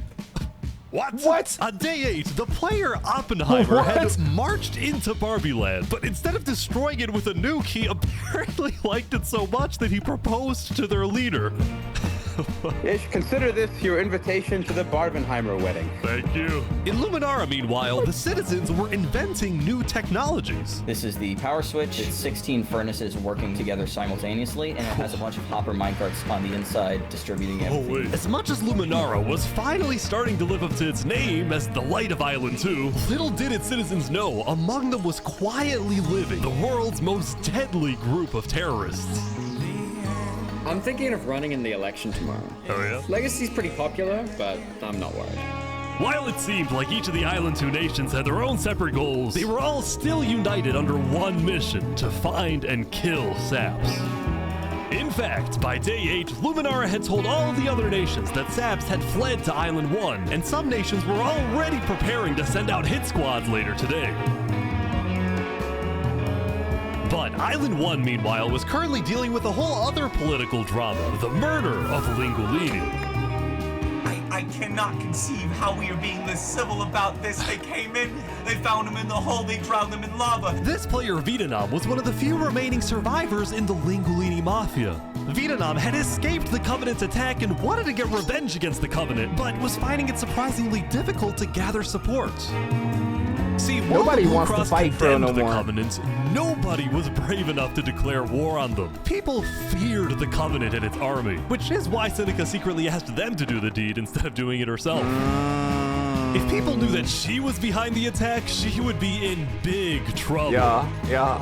But for now, nobody would face any consequences for the massacre of the Lingulini Mafia. I don't know. I feel like the Lingulini Mafia was Going moving back to smartly. Westhelm, on day 8, but- Emperor Spood was really only thinking about one thing: how to The get Commonwealth. revenge against Knight Arcturus. Oh. After the Commonwealth rejected Spood's extradition request, Spood's initial reaction was to begin preparing for war. But what made him think twice was his belief that the Commonwealth was a massive nation with probably a big army. Well, not anymore, Spood right? also He knew doesn't that know? declaring war could risk the entirety of Island 2 coming to the Commonwealth's defense, and maybe launching a counterattack on Westhelm. So, Spood decided to change strategies. He instead Assassinate? decided to try and bait the Commonwealth. See if he can make them angry enough to do something rash, something bad enough that would allow Spood to then declare war and have everyone's support. And Spood knew exactly how to make the Commonwealth angry. He invited back to the Westhelm capital the one person he knew the Commonwealth hated the Saps. most. Can we make a deal? We're running out of time. Oh my gosh! After we just got oh, this is beautiful. Think about it. Saps literally pulled up asking for refuge, and now, oh my gosh, now he's getting invited back, albeit because Spood wants to use Sap as bait, essentially. Until that happens, we basically have the protection of Westhelm. He invited back to the Westhelm capital the one person he knew the Commonwealth hated the most. This is incredible. Can we make a deal? We're running out of time. Saps is back. And Turntap's here too, for some reason. Yeah, I'm curious about that. Interesting. Because the Covenant had brought Saps to Westhelm yesterday, Spood had specifically asked Turntap to protect Saps and escort him to Westhelm once again. While Saps didn't fully trust Turntap, or Spood for that matter, he knew that a meeting with Spood was a massive opportunity, and it was worth the risk. Hey, you can turn the sun away, paint the moon in blood. If we can do what we do best, we're nocturnal life. Saps, you are the person that, to my knowledge, murdered all those people on Island 1. Island 2, sorry. It was not me. There is a person on Island 2 that is behind all of the assassinations and the corruption. His name is Flexion. Emperor Spood was having trouble believing Saps, but he went along with it for now. Well, it seems like we both have gripes with Island 2. Spood then proceeded to tell Saps and the Covenant about his feud with the Commonwealth, and how he needed Island 1's support in case a war breaks out. There was just one problem. The Blue Cross Alliance was as good as dead. Infernus had basically left the Alliance after the last meeting, and the Covenant had stopped responding to the Blue Cross because of the Lingulini situation. So Spood decided to take things into his own hands and individually call the big 4 nations of Island 1 for a meeting. And he wanted Saps to be there so he could tell the leaders about corruption on Island 2. Now, because of Saps' reputation, Seneca and Benji were hesitant. But as long as the meeting was in a wide open area without a roof, they decided they would go. Oh, so you turned the sun away. How could you be so cruel? Ooh, hey. Can I just say that the music in this so far has been absolutely fantastic. To begin the meeting, Spoon first had Saps tell his story. I've been put on trial and sentenced to death for a crime I did not commit. Spoon's goal with this meeting was to convince all the leaders that Island 2 was a threat to Island 1. One of my right-hand men was murdered in cold blood by someone in association with the Commonwealth. It's one of the many injustices I've heard about on Island 2, and I want justice. Then, Turntap of the Covenant made his own statement. A few days ago, Covenant was approached by Luminara to speak of a potential trade agreement. Legacy AN approached me in regards to Fluxion, the guy who Saps is claiming killed everyone, which I do believe. Whoa. Apparently, back when the Covenant traded armor trims with Flux, they had also done the same deal with Legacy. And Legacy had voiced concerns to Turntap about Flux's run for leader, including how Flux was demoted from second in command, and rumors that he's paying people diamonds to vote for him. This gave Saps and Spoon's stories a little more credibility, which was crucial for getting everyone on board with West Helm's military proposal, which was, if any nation from Island 2 attacks Island 1, then the entirety of Island 1 must strike back. If all leaders are in agreement to this, please say aye. Aye. Aye. Aye. Aye. This is for us a problem. Benji was hesitant to join any military alliance because Elysium was the nation of peace, and he knew that his people were opposed to any changes that threatened their peaceful lifestyle. Council might not agree. Do you believe if Saps was at the council meeting, would he potentially have the chance to convince them after telling his story? I think he might. As long as Saps agrees, it's up to you. I mean, yeah. Saps and a few of the others then walked to Elysium on a mission to reunite Island 1. I'm scared. I'm scared, dude. Where's Saps? I have been framed for the mass assassination of Island 2 leaders by Fluxion and his conspirator.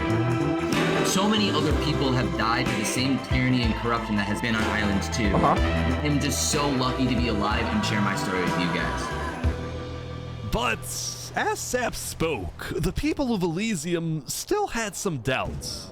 Against the corruption in Island 2, which is... But who? What is that? What does that mean? That's vague. What does that Are we mean? going What is the corruption? Elysium wasn't convinced that potential corruption on another island was enough of a reason for Elysium to get involved. But then, suddenly... A few days ago... Whoa! What the... What is this? About 15 members of the West Helm army had inexplicably walked right through Elysium. They quickly left, but it certainly didn't help the tensions. Nonetheless, the proceedings continue. They're being rushed here to pressure us. We're going to be deciding whether Elysium citizens would go to war. I think Elysium citizens need to have a say in that. Yeah, I agree with that. After even more deliberation and after even more time passed... Excuse me, you have to say something important. The troop of people that came by, they are apparently the military from West Helm. We have reasonable suspicions to believe they are going to launch an invasion of... Bro, you, like, if... I ain't gonna lie, bruh. He said so much and nothing at all. Time passed. Excuse me, you have to say something important. The troop of people that came by, they are apparently the military from West Helm. We have reasonable suspicions to believe they are going to launch an invasion of Island 2 in the next, like, 5 minutes. I do not know. What are you talking? What are you talking about? What do you mean? Emperor Spood had grown impatient. After Spider informed him that progress was stalling, Spood had decided to send a squadron of the West Helm army into the Commonwealth's territory to find and arrest Knight Arcturus. Oh boy, they're almost there, I think. You hear Itch? He got you know, since shooting the moderator breathing hard, this shit really getting stressful.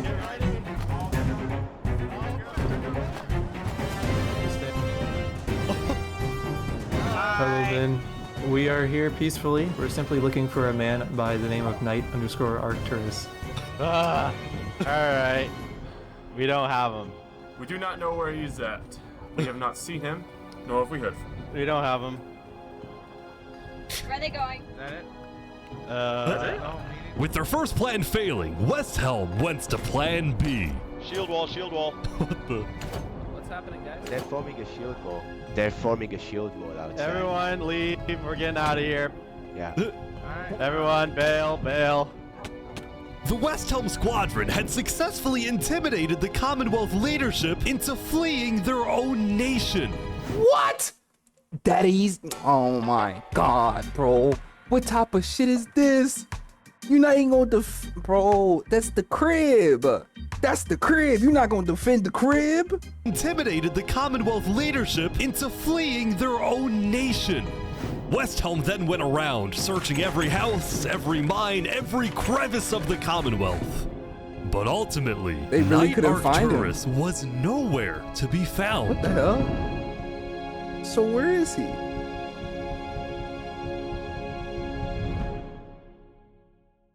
What day is Meanwhile, at the Cass Coalition. Day 8. Oh, I thought that was Knight Arcturus. Can I run something by you real quick? Yeah. You know how everyone's trying to kill Saps because of what he did? And then during his trial, he was all like, Luminara was behind this. Luminara built the trap. The leadership in Luminara helped me build the meeting area. That includes the prosecution himself, Thomas 5200, and their ringleader, Fluxion. So, I was sailing past Saps' place a few days ago. God, this dude is digging.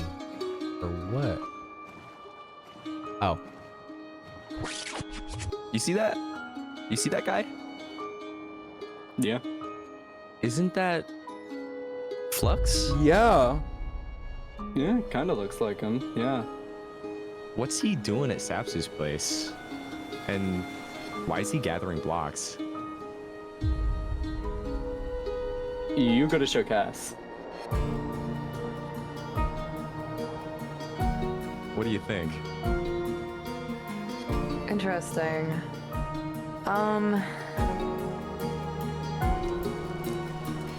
You know what? Go show this to Tricolor. And probably also Hyperion. I'm on it. Oh, oh, yes, yes! Spread his innocence! Oh my gosh. A citizen of the Cass Coalition had been reviewing his old video footage when he happened to notice Flux digging for sand, a prevalent material in Saps' roof. Yup. Yup. On its own, this wasn't the best evidence. But it was enough But to for cause some suspicion. people, it did raise some questions.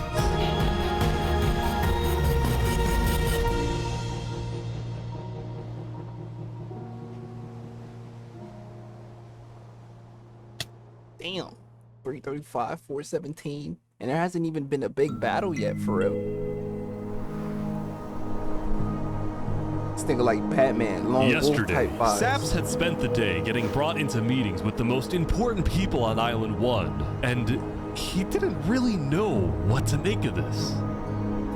In one sense, he was incredibly lucky to finally have some support. But he also questioned how real this support is and who he can really trust. See, Saps knew that the Covenant generally did not like the people of Island 2. The Covenant believed that Island 1 was the supreme island with better culture, customs, and traditions. They were also known to be ruthless, having massacred the entire Lingolini Mafia. It's why Saps was suspicious of Turntap's offer to continue protecting him, especially after he ran away. But Saps knew he needed powerful allies as world tensions were ramping up. When Spoon invaded the Commonwealth yesterday, he got a lot of criticism, mostly from his own neighbors who were blindsided by the move. Spoon could have dragged all my people into war. Elysium is a nation of peace. Like that, any I like hope that he's for a standing Big on Four that, bro. alliance was basically dead. Oh, yeah. Especially since the other nations were now dealing with problems of their own. Is the lava rising? Earlier yesterday, Queen Seneca had found out that Elysium's newspaper, Daybreak Media, had somehow found out that she had directed the Covenant to kill Lingulini. This is why Seneca was so quiet yesterday during the Island 1 snow meeting. She knew this story would be coming out, and she was trying to figure out how she would respond. Wow. And on day 9, she made her decision. To dissuade people from invading Infernus, she would show strength by doubling down and hold a joint ceremony with the Covenant, parading around Lingulini's head.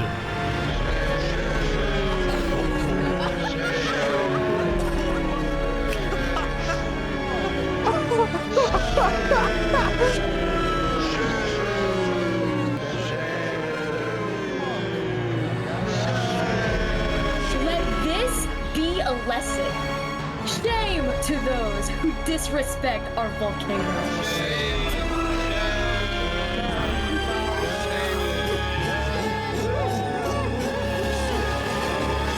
I mean, I respect on it. the other side I of the respect island, it. I the ain't gonna Blue lie. Cross was hosting a meeting. Vietnam, I'm getting word that Infernus is having a ceremony to burn the head of Mario. If I can't get his head back, then it's war. I will put my hands around each and every one. The leaders and representatives then decided that Infernus needed to be punished, and they started discussing whether or not to declare war. But then, not even a minute into the discussion, If everyone is against them, Oh. we're not going to Benji's dead. Benji's dead. What? Benji, the leader of Elysium, had suddenly died. And before anyone could even ask about what happened, a member of Daybreak Media made a shocking revelation. We know that Benji had been one of the people who made the call to kill Lingolini. What? Apparently, Benji had admitted to Daybreak Media that he, alongside Infernus, had approved the killing of Lingulini. But he's... At the time, Benji believed that killing Lingulini would finally resolve the conflict over the volcano and bring peace to the island. But he ended up seriously regretting this decision. So he told Daybreak Media everything, exposed Infernus, and then ended his life. Damn. Now, because Benji had repented, the Blue Cross Conference decided not to punish Elysium, and instead Infernus. focused on Infernus. It's up for you. I don't know about war. Maybe a trial? What? Give Infernus a chance to tell their side. Flux was representing Luminara at the meeting, and the leaders actually agreed with his idea. So later today, there would be a trial against the entire nation of Infernus.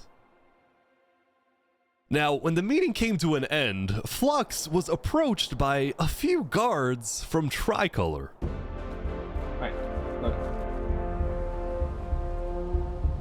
We know about the assassinations, all right? What assassinations? You're under arrest. You're coming to Tricolor. You're gonna have a fair trial. Just come with us. What are you talking about? Tricolor had issued an arrest warrant for Flux after they obtained incriminating video evidence from a citizen of the Cass Coalition. Being possibly responsible for the death of Joe Field in any capacity. What are you talking about? We know Seraphim was guilty of that. There are concerns that you may have been involved in other ways. If you believe yourself innocent, I believe that you are. I trust that you're innocent because you told me you were. But right now, the most important thing you can do is simply go to the trial and prove that you're correct, which I believe This you is are, an okay? outrage against Luminara. I cannot No. believe that you would accuse me of this. Now, the truth was... I don't believe him. Like, whatever he... This is an outrage from Luminara. I cannot believe that you would accuse me of this. Nigga, you did that shit, bruh. Come on. Against Luminara. I cannot No. believe that you would accuse me of this. Now, the truth was, Tricolor wasn't necessarily convinced that Flux was guilty. They just wanted Flux to go to trial so that he could answer their questions about the videotape. Why didn't you not bring this up beforehand? Look, you were meeting. Run away. You're seriously scared that I'm going to run away from a trial. You agree after what happened with the Commonwealth, we can never be too careful about stuff like that. We're both Fine. not. Fine, I will go. But this is an outrage. All right, let's go. We're gonna remember. We will not stand for this. Flux is getting arrested by Tricolor.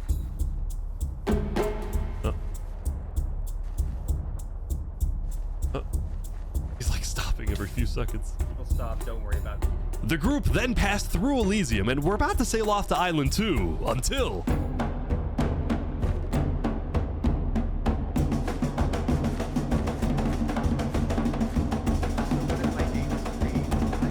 Watch out! Oh! Hey, what is this? What? Wait, Flux is getting away? It turned out Flux had secretly told a member of his own... Oh my gosh, this nigga is low-key smart as hell too though. There's some very smart people playing this game. ...crew to come and attack him so that he could run... See, this is exactly what I thought Spoo did, Tribe. No cap. I thought Spoo did this to get himself elected, but I kind of just think that niggas was assassinating him because he's crazy. Flux had secretly told a member of his own crew to come and attack him so that he could run away from his arrest without looking guilty. Wow. This nigga's smart as hell. He's a manipulator. When Flux returned to Luminara, his whole world had flipped upside down. He believed he had covered all his tracks, that he had gotten away with everything. But for now, he had to remain calm and decide on his next move. Legacy. Yeah? We've just been informed that you have ties to the Covenant, and they're working with Saps the Traitor. So the problem is, we're afraid you're a national security threat. You have two choices right now. You either drop out of the election this instant, or we can do this the hard way. Oh, that's tough. Alright. By forcing Legacy to drop out of the election, Flux had automatically become the leader of Luminara. Which means if Tricolor still wanted to arrest him, they wouldn't be able to just walk ahead and take him. They would have to invade Luminara itself. God, it's such quick thinking from Flux. Such quick thinking, bro. Yesterday, Emperor Spoon had caused a lot of chaos with his failed attempt to capture Knight Arcturus. So he spent day 9 repairing relationships, but also forming new ones. For example, earlier, Spoon had received a message from a player named Addison27 who wanted to sell Joe Fuel's head in exchange for Netherite. Spoon accepted the deal, gave Addison a place to meet him at, but then he gave Addison's location straight to Tricolor. Armor. Show us the head. Yeah, there it is. Oh, no. Give it right now. I got it. Killed him quickly. Now, this actually Killed led to him an so alliance fast. between Westhelm and Tricolor, the first ever multi-island Wow. alliance, and a strategic move by Spoon to befriend the neighbors of the Commonwealth. Later, Spoon also visited the Covenant after he heard about some civil unrest going on. So they all just left, just like that? Apparently, about half of the Covenant's entire population had decided to leave the Covenant. Why? This is because they believed TurnTap was betraying the Covenant's values by constantly trading and associating with Island 2. And what made a lot of them really angry was the fact that TurnTap was making them protect Saps. See, originally, TurnTap had only brought Saps in to get diamonds for his army. But the more he heard about Saps' story, the more he became captivated by Saps and wanted to help him. In fact, the reason TurnTap had acted strangely on day 7 wasn't because he was thinking about killing Saps. It was because he had just saved Saps from the Alcaracina pirates, and he was worried that the pirates would attack the Covenant in retaliation. Oh. Anyway, now that TurnTap had the pirates against him, as well as much of the Covenant forces, which TurnTap himself had trained to be ruthless, it's fair to say that his life was in grave danger. But before he and Spoon could figure out a solution, the Covenant suddenly had a surprise visitor. Come here, you're under arrest. Uh-oh. Yo, they're trying to kill me? You killed our leaders. You destroyed our island. That's why that voice days sounds upon familiar. days of searching, the found Commonwealth him. had finally found Saps. It's literally the guy. Saps is now hiding. This player, Zekor, was now the main diplomat of the Commonwealth, and he knew that this was his opportunity to finally kill Saps. The last thing he needed to do was to convince Spood to hand Saps over. Spood, come here. Spood. Please, let's have a talk. Let's have a chat. Are you a friend of this criminal behind you? Alright. Could you guys come inside? Oh boy. Here we go. We can put all of our fighting behind us. I propose a trade. You give me Saparada, and the Commonwealth gives you Knight Arcturus. Oh wow. RT for Saps. I mean, where would this happen? You can let us take Saparada now. Nah. And then we can kill Arcturus for you. No, don't kill him. He needs to fight in the Colosseum. Alright, we can make that work as well. Wait, so you're saying you know where he is? It's interesting because Sitzkrieg said he didn't. Okay.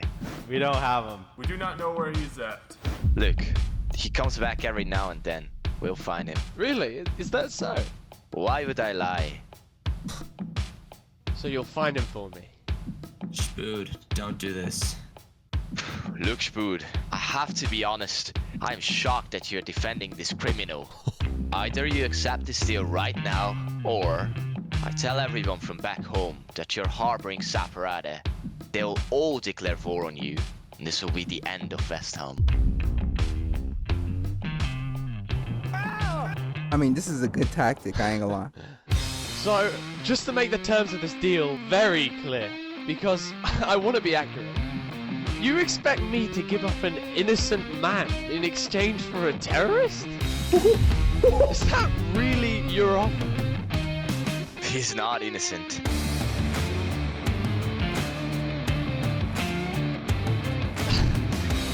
Alright.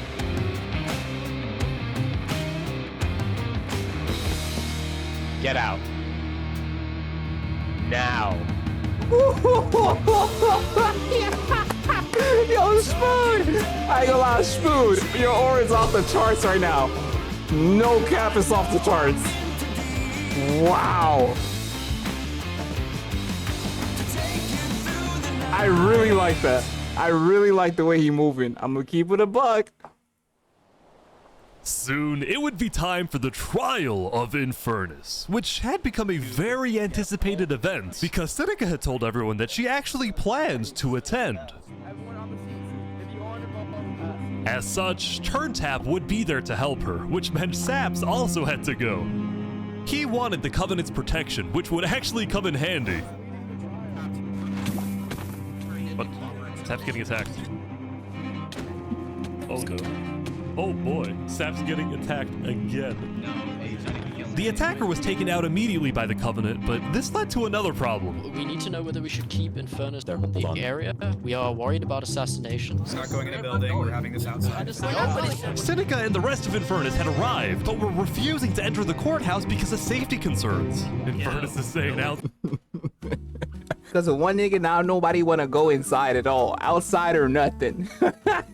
Arrived, but were refusing to enter the courthouse because of safety concerns. Infernus is saying outside or nothing. They're not going in. And as expected, people were quickly becoming impatient. I have to stand here for 5 more minutes. I'm gonna pull all my hair out. Let's come inside. These people don't have the ability to come in this building. The trial hadn't even begun, and things were already out of control. And then... Someone's setting up dripstone.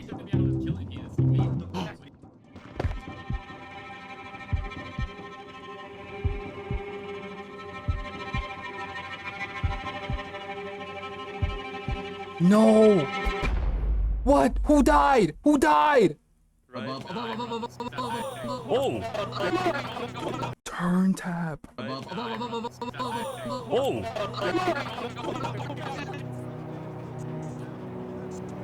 And like that, Turntap was dead, killed by 2 disgruntled former citizens of the Covenant who had come back for revenge. Run! They're trying to kill us. Burn us back to the castle. Queen Seneca directed her people and all the remaining Covenant forces, who were now leaderless, to retreat to the Infernus Castle. This is insane, bro. Both Infernus and the Covenant were eventually found guilty of murdering the Lingolini Mafia. But now that Seneca had adopted the entire Covenant army with all of its netherite weaponry, it would be Seneca low-key played it smart. She got her revenge, established her authority, and expanded her army. She expanded her army, bro. She playing that shit super smart too. I like that everybody here isn't making stupid decisions, but they're causing more chaos and then responding smartly. It's like they're dumb at first and then they're hella smart. Which makes for a very entertaining viewership, like viewing it. But I'm just like, damn, bruh. I know y'all was stressed playing this shit, constantly having to be on the lookout for when you enter buildings, looking around. This game's stressful on survival mode, bro. Just regular survival mode. You add 1,000 people to the situation. had adopted the entire Covenant army with all of its netherite weaponry. It would be impossible to try and arrest anyone. Yeah, they got too much was firepower abandoned now, at the bro. courthouse, so he ran all the way to Westhelm to Emperor Spood, who was apparently dealing with a new political crisis. It appeared that Spood had finally made the Commonwealth mad because, according to a Westhelm spy, it looked like the Commonwealth was preparing to go to war. And on top of this, Spood had received a message from Sitzkrieg inviting him to the Commonwealth for a meeting. Now, of course, Spood suspected this was a trap, but his second-in-command, Spider, had an idea. Let me go instead. Let them kill me, and if they do, we'll have the right to obliterate them. Basically, if Spider goes to this meeting and actually gets killed, then in the eyes of the world, this will give Westhelm permission to finally wipe the Commonwealth off the map. You're a hero, Spider. Glory to Westhelm.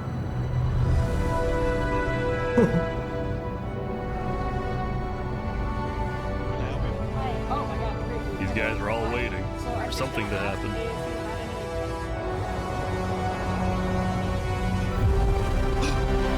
Oh my god!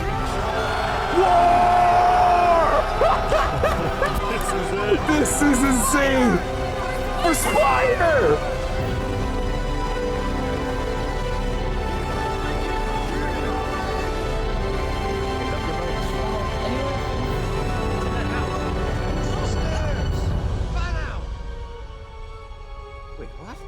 Where is everyone? The Commonwealth had been completely abandoned. See, after Zekr's meeting with Spood, Sitzkrieg had tried to rally all of Island 2 against Westhelm, but not a single nation joined him. Throughout its days, the Commonwealth had faced chaos, infighting, global humiliation, and now Sitzkrieg was utterly defeated. So, as a final jab against Westhelm, Sitzkrieg decided to kill Spider before dissolving the Commonwealth once and for all. Dang. Sitzkrieg and his remaining citizens then decided to pack up and relocate to the one place in the world that Westhelm wouldn't be able to The infiltrate. Covenant?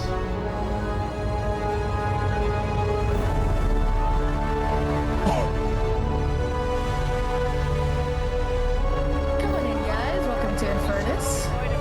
Thank you, Seneca. There are so many people. Yo, Infernus is low key. They might have, if not the most, but like the second or third most people now, bro. They have netherite armor. They have the Covenant warriors. They have even it's GG's.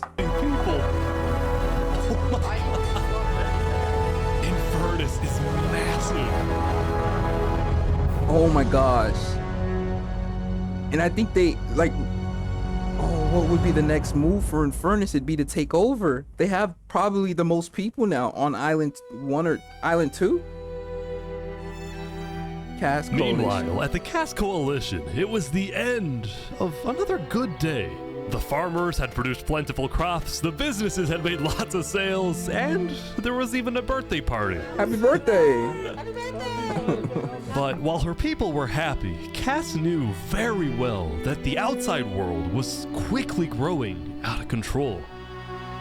As leader, it was Cass's duty to keep track of all the world conflicts, but by day 9, they were simply overwhelming. She watched from afar as the Commonwealth fell apart. She watched as world leaders died left and right. She watched Infernus avoid justice by blocking themselves off, with Netherite at their defense, as well as the volcano's sheer height. Yet despite all the turmoil, Cass spent most of the day trying to solve what was now the world's biggest mystery. Who killed all the leaders? Who had really murdered all the Island 2 leaders? Was it Saps, or was it Flux? See, earlier at the Blue Cross meeting, members of the Cass Coalition were listening carefully. Covenant was propagating anti-Island 2 propaganda, which is ridiculous. Yeah, we didn't agree with that. Island 1 never had beef with you guys. It was really just a covenant. They can see that Island 1 is gearing up to invade us. Then at least they'll know I tried to warn them when Island 1 comes and kills us all. But the Covenant was going to invade us, right? Honestly, probably not.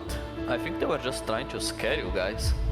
Flux had fully believed that Island 1 was going to invade and even yelled at the other leaders for doing nothing, which made Cass think, what if that's the reason he killed them?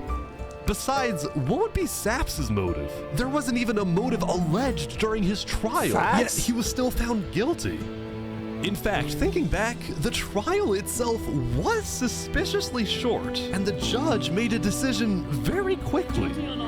Well, on day 9, one of Cass's citizens was scouting the Commonwealth and figured out why.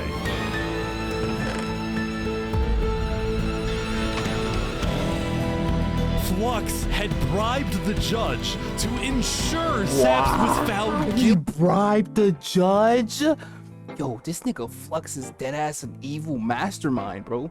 He bribed the judge, set traps for when all the leaders would be in the meeting, bro, then proceeded to take over the Illuminara after forcing the other runner-up to quit. Bro, he literally ended up in the position of power and fulfilled the prophecy forcibly, but he was still wrong. All in the name of what he thinks is right is crazy. That's actually so, like, human. Thought he was right, so it didn't matter what the consequences were. He thought he was doing the right thing. Damn. I think that's what makes this so cooler, is because there's actual people behind this. And you can see the motivations and relate, because I see where he coming from. I even was on his side at one point, tribe. Y'all see me. I'm like, Flux, I get you. I did get you, but I just couldn't get behind the betrayal of the best friend, bro. I'm sorry. I just don't think that was the right move. Saps literally was minding his business. You got with him because you got kicked out because you was speaking too paranoidly, then proceeded to have him framed. Now, bro, he was to the point where he was in the Alps, snowy mountain, tower built, ready to jump off butt booty naked because you had that nigga pushed to the limit, stressed. Come on, bro. I like what Flux was doing, and then he lost me, bro. Flux had bribed the judge to ensure Saps was found guilty. When Cass discovered this, she immediately called for a meeting with local leaders. It's been Flux this whole time. I'm so mad. He needs to die. I never thought I'd say this, but you have my permission to invade Luminara. Okay, I'll tell my guys to prepare for battle. No, there won't be a battle. We go in, we take him out, we leave. Got it? Sounds good. See. All right, first thing tomorrow. They figured it out. Yo, tribe, they figured it out. 319, 402. Eesh. Welcome, everyone. Welcome.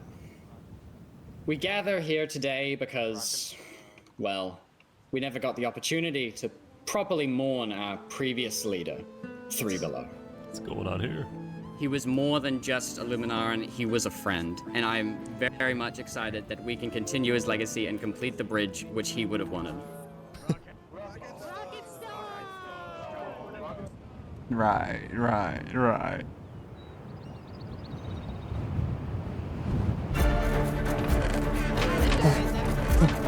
It's goal time.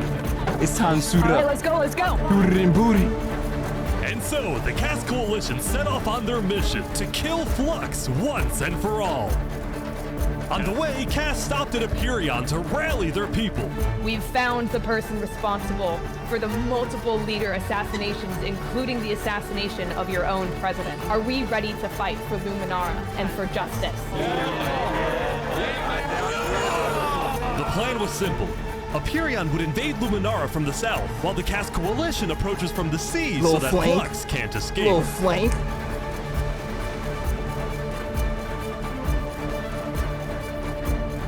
There's so many people pulling up. And I just,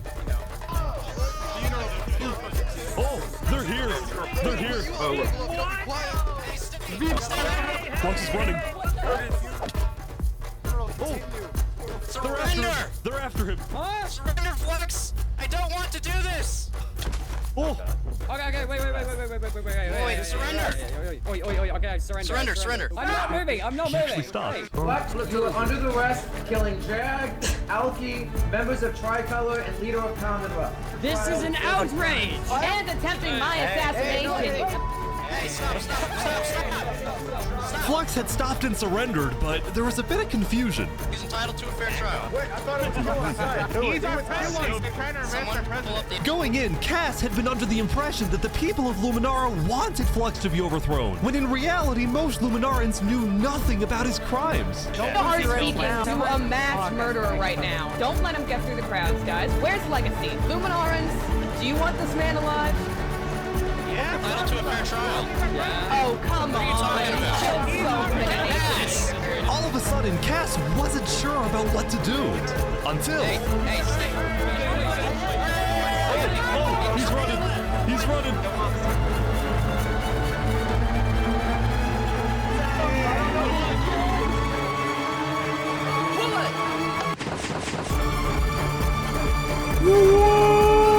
What? Oh!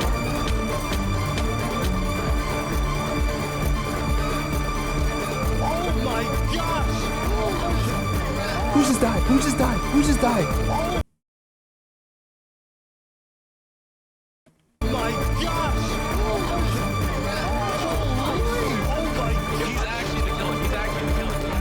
Flux had killed 5 people using a secret trap he had built the day before. This bought him just enough time to This escape. nigga's literally crazy, bro.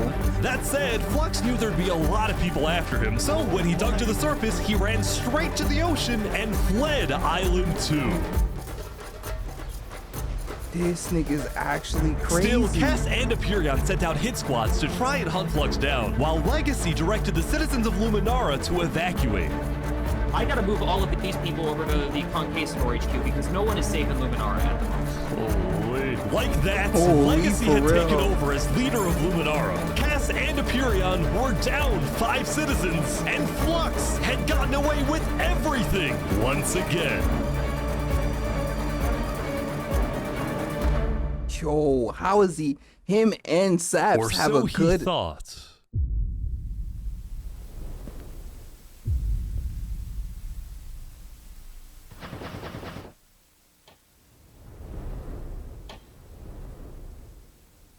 What?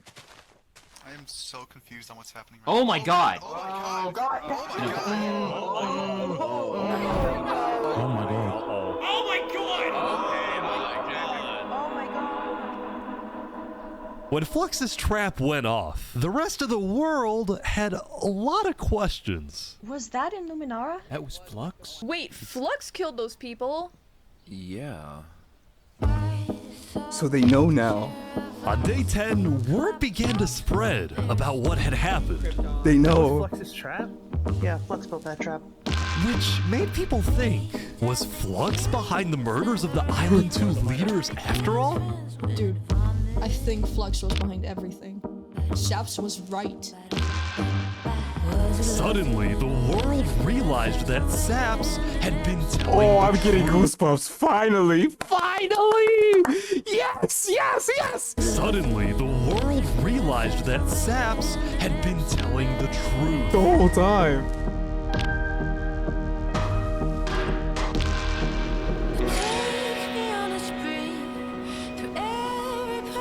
Saps, how do you feel? Finally, bro. Finally, I'm so happy. Yeah. I'm so happy First for him, time bro. Since he had gone into hiding, Saps had been vindicated, proven innocent, and the world was finally on his side. Don't let your guard down, though. Do not let your guard down. Hold on, let me raise my guard up, because this is honestly when niggas start dying and shit. In the next 5 minutes, Saps is gonna die. Let me just put that in my head, okay? I really don't want him to, bro. I deadass really don't want him to, though. I'm not gonna be happy if that happens. And now, instead of hunting for Saps, hunting for all of Flux. Island 2 was determined to find Flux. Bro, this is what happens when people want trials. We should have just started killing him. I don't know why anyone stopped in the first place. It's because I would have been the bad Luminara. guy if I killed him right then and there with everyone yelling, trial, trial.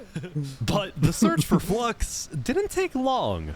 Someone just saw Flux going up the volcano. Oh, you're kidding.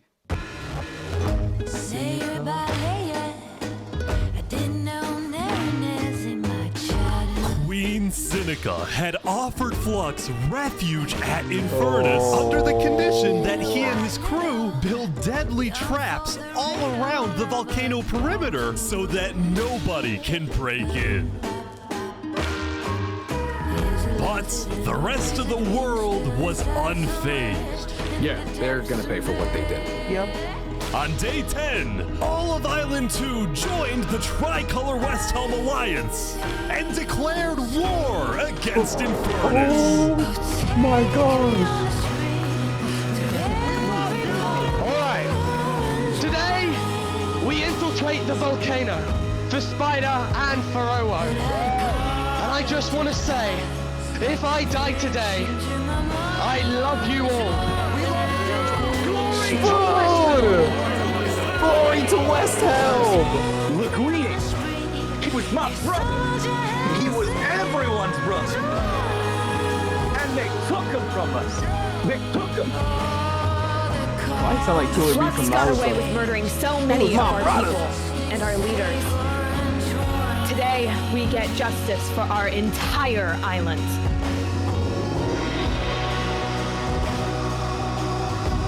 Saps, are you joining in on the battle? Bro, I'm literally getting goosebumps. This is like the culmination of this is actually insane. Let's go, let's go. Alright, let's go, everyone!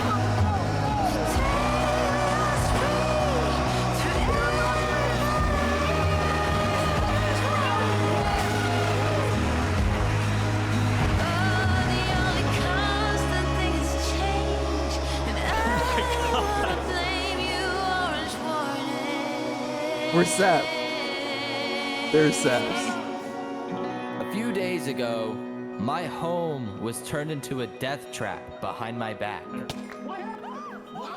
I was framed and then forced to go through a rigged trial. Guilty on all counts. Yes! A few days ago, every single person in the world wanted me dead. But today, you all know the truth about who really killed our leaders and our friends. Today, we walk ahead. We storm the volcano. and we get justice. Yeah! Who walking in? Thank you, Saps. All right, everyone, listen up. Okay. There's a lot of things to watch out for. There's gonna be lava, boiling water, dripstone traps, their entire army. They have the height advantage and netherite armor, but we have numbers.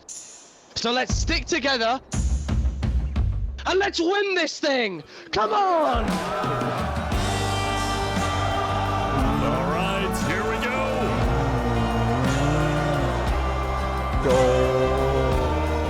The framing of this has been absolutely amazing, bro.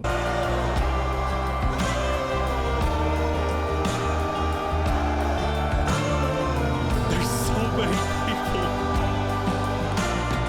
Make me your blind with your civil rights. You demand This is a war. This is what I was here. This is what I'm here for. I ain't gonna lie. The first large-scale encounter. I think there might be a problem. It's okay. Is that? Nigga, is that all lava? Living by the rules to which high school blues walk ahead.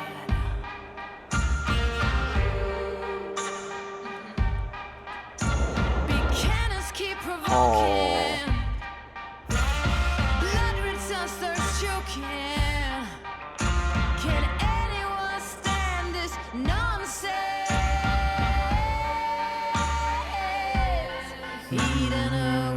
I know this song too. Yo, it's using a lot of the songs that I use. To stop and obey.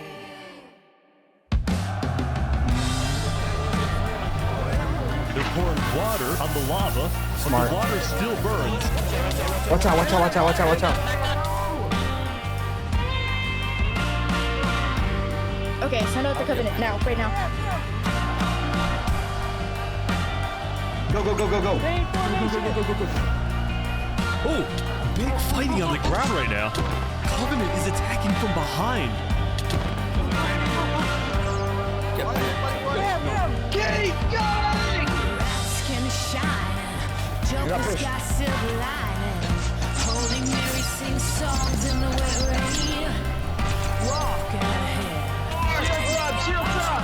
They only have so many arrows, guys. They only have so many arrows. Now every new day is a new firearm to my teeth. It's just chaos on the ground as well. It's the Covenant. Someone show me someone living a desire. Get down off our mountain.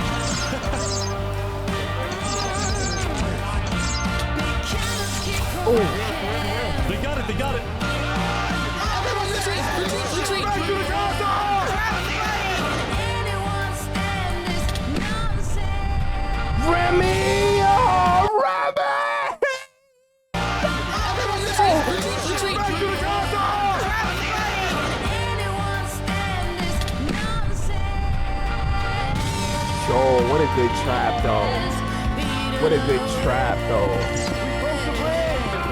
Telling us to stop and obey. The final push, here we go. When this goes wrong, do you know what you wish for?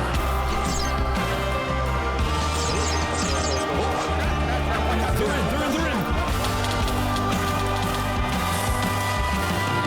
in.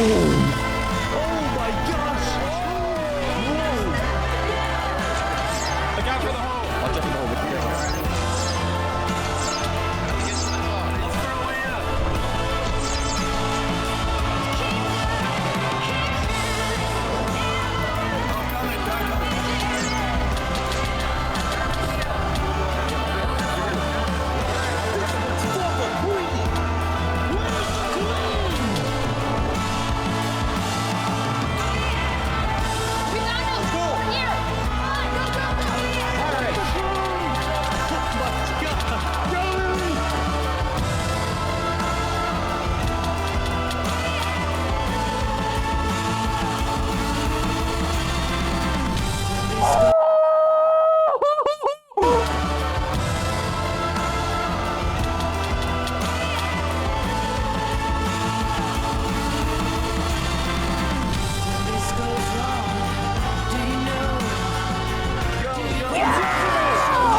Don't tell me he escapes this.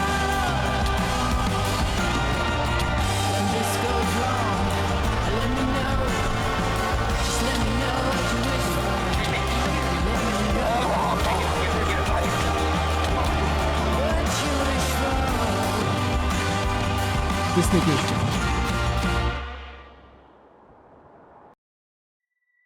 Wait, he fell in the lava, right? But he has the warden armor on. Does he die?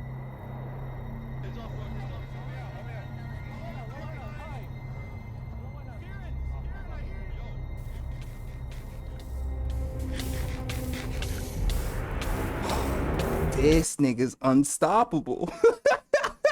Yo, he's like the Undertaker or something, or the Ghost Rider, bro. He just won't die. He literally just won't die. Him and Sabs have a cockroach-like ability where they can just walk away unscathed from bullshit. No. Surely not.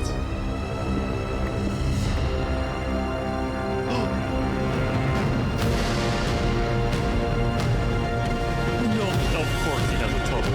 Of course. Yo, contingencies upon contingencies, bro.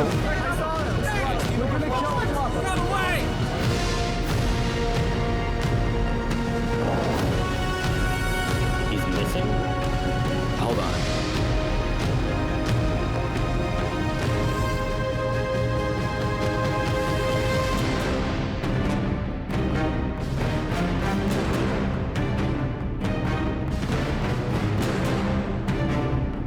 Oh, come on.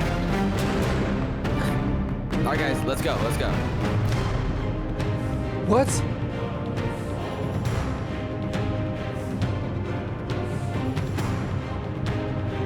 Sabs, what did you say to him?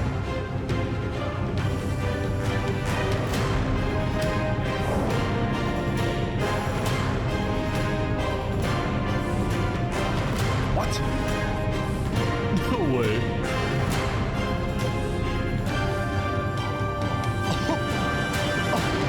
What?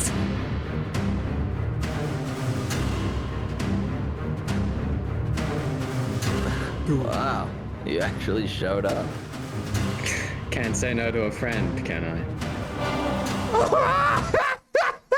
This is like, oh my god, this is like an anime, bro. No cap, this is like an anime. This is like Naruto versus Sasuke. No cap. Can't say no to a friend, can I? Let's make this a fair fight, okay? Flux. Ridiculous. Look at all these people dying right now because of you. You know, Saps,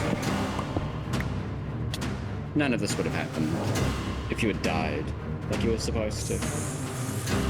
Damn. I'm sorry for everything you've had to go through.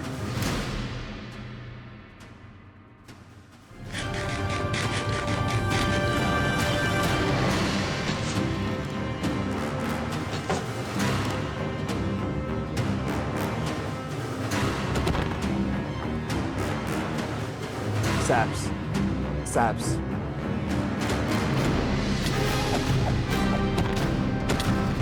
I can't watch this. Sabs is taking too much damage, bro.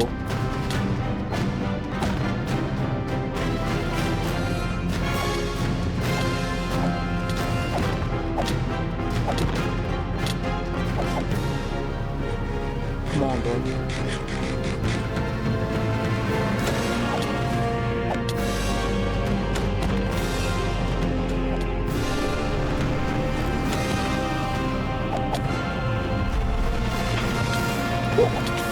Oh my gosh! Yo! Sabs! Come on! Come on! Come on!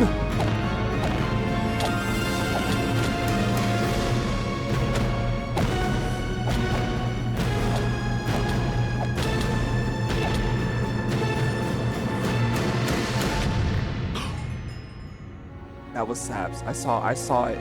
I saw the armor fall. It was Sabs. Yeah! That's what I'm talking about! Saps! Oh my god, I thought he died! Oh my god, I thought he died! I thought he died! Good job, Saps. Good job, bro! Yo, Saps! Saps had killed Flux. And with that, Flux's reign of terror was over.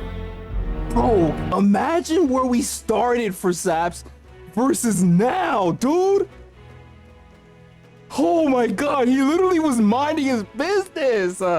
He wasn't doing anything. Look where he ended up. Defeating the villain. Like on some Harry Potter Chosen. Oh my god, this is gas! Flux's reign This of is terror gas. was over. Nah, did you see that move he pulled when he threw the freaking lava? That was like perfect timing, bro. This nigga is actually, Saps is literally a genius at this shit. That was crazy timing. No cap, he's goated at this. This has literally been such a fantastic viewing experience.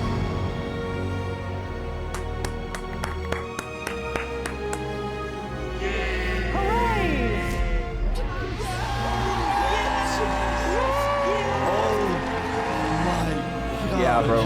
That was intense, bro. Good job, Saps. No cap, bro. Saps had killed Flux. And with that, Flux's reign of terror was over. Man.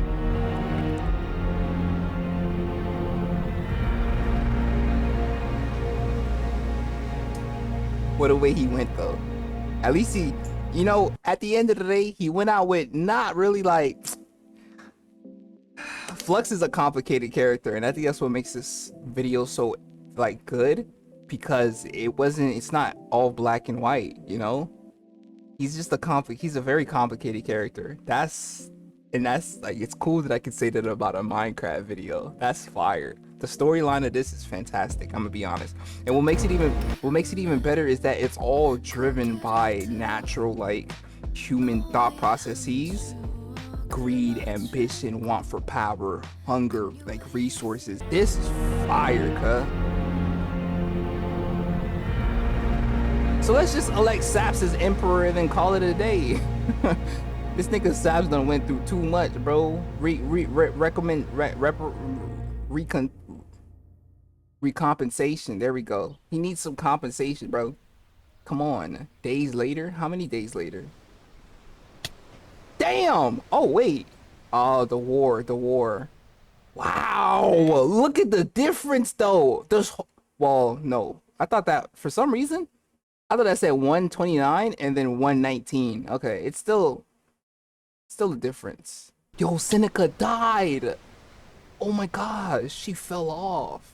Yo, that war was crazy, Tribe. We gather to honor the lives lost in the Battle of Infernus. Since then, I think we haven't felt the same. I know I certainly don't. Yeah.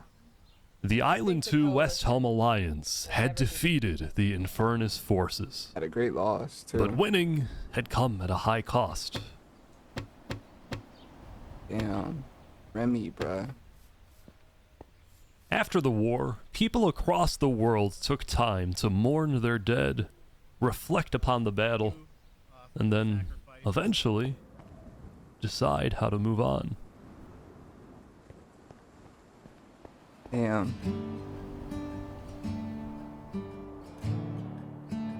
Now that Infernus, the Covenant, and the Commonwealth were off the map, there were talks of creating a new world government. But ultimately, it never really materialized, and all the remaining nations just agreed to do their own thing and have peace. In the corner of the crowded Island 1 had taken the brunt of the war. Crops trampled, the big tree scorched, the volcano ravaged. As a result, people across Island 1 struggled after the war. But I'm dead. Some of them joined cults, while others moved to Island 2 in search of a better life. What did Saps do? Elysium was fine though. Instead of going to war on day 10, the Nation of Peace had decided to hold a peace festival. And I on like their doing this, shore yeah. was something new. A bridge stemming all the way from Luminara. Wow.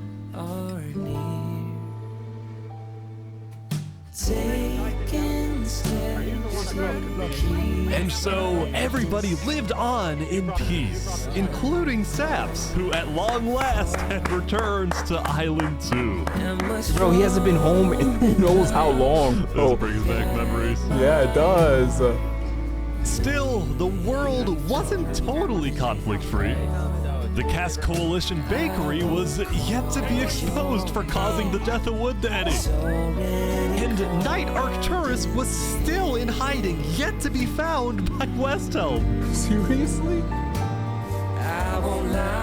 It's a big world, so it's not a surprise that many stories like these may just never end. But I think there's some beauty in that.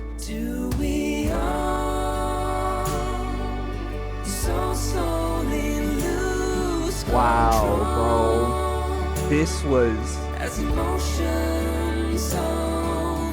so good. Yeah, bro. we still have some work to do. We will catch that traitor. But tonight you can rest. You've made your emperor very proud. Jury, you have heard all of the evidence. If you find Thomas 5200 guilty of aiding Fluxion with his reign of terror, jump now. Tomas, may you find mercy in the end, senor.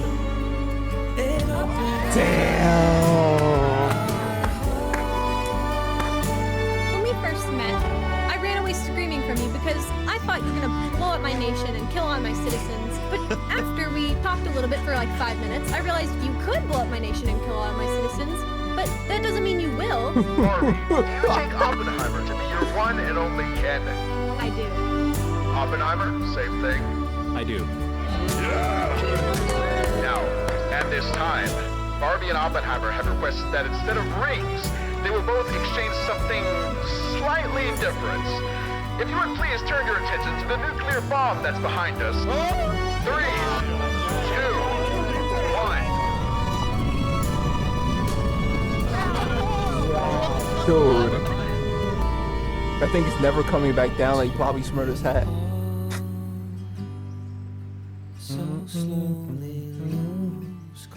Yo, we're finally back home, bruh. You gotta build one for Flux, huh?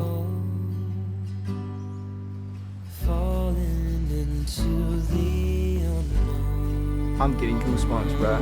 This was amazing. This was amazing, dude.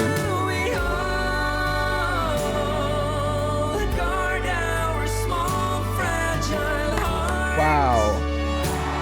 Wow.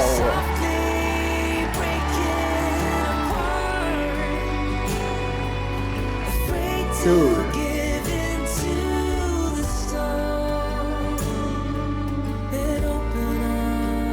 I felt so bad for Saps, bruh. No cap. I really did, though. I felt so bad for him. So the relief I got from finally seeing him exonerated made me feel some type of way, bruh. Cause I ain't gonna lie, I wish that shit would happen in real life so much. So it's like, it rarely does. So to get that sense of relief, to finally see that not only was he exonerated, not only was he like welcomed back into the people, but he was also able to get justice on the person that did that. Damn, bro. And what was making the betrayal worse is because they were actual friends. That literally might have been one of the best videos I've watched in a while. Wow. It had everything. Plotline, music, dialogue, excitement, intrigue, subterfuge, conspiracy, murder, investigation, mystery. Like, bro, we had everything. Romance. Oppenheimer and Barbie, they got together, bro. Seneca died. You had religious cults in there. Then you had military type movements. Then you had betrayal. You had loyalty, you had honor, you had dishonor, dude, everything. And it was shown in such a gripping manner that you would have never thought that this vid is 2.5 hours. It didn't feel like 2.5 hours, bro. That deadass feel like, is there more from this guy? Oh, I gotta watch this, bro. They have 1,000 players, Simon says, in Minecraft. Long vid, hope you enjoyed it like I did, but enough for me. I can't make it more longer, bro. It's gonna be damn near 3.5 hours. I know y'all love me, but come on, do you love me that much? Do you love me that much? I don't know. So I'm gonna just end it here before this shit start to turn this like, not for me. No, seriously, not for me. It's been your boy Tribal. In case I don't see you, just in case, gonna get out the new, gonna need more pulling, but unfortunately, goodbye and good night. I'm gonna see y'all when I see y'all, tribe. We're definitely gonna watch more of his videos, bro. This was a movie. It's the end. Leave a like and share it to your friends and your kin. When I post a video, I'm gonna need y'all to attend. Thank you for the view, but I ain't done with you. 2023, I'm about to be Jordan with the flu. Yeah, join the tribe. Yeah, join the tribe. I'm gonna need y'all to subscribe.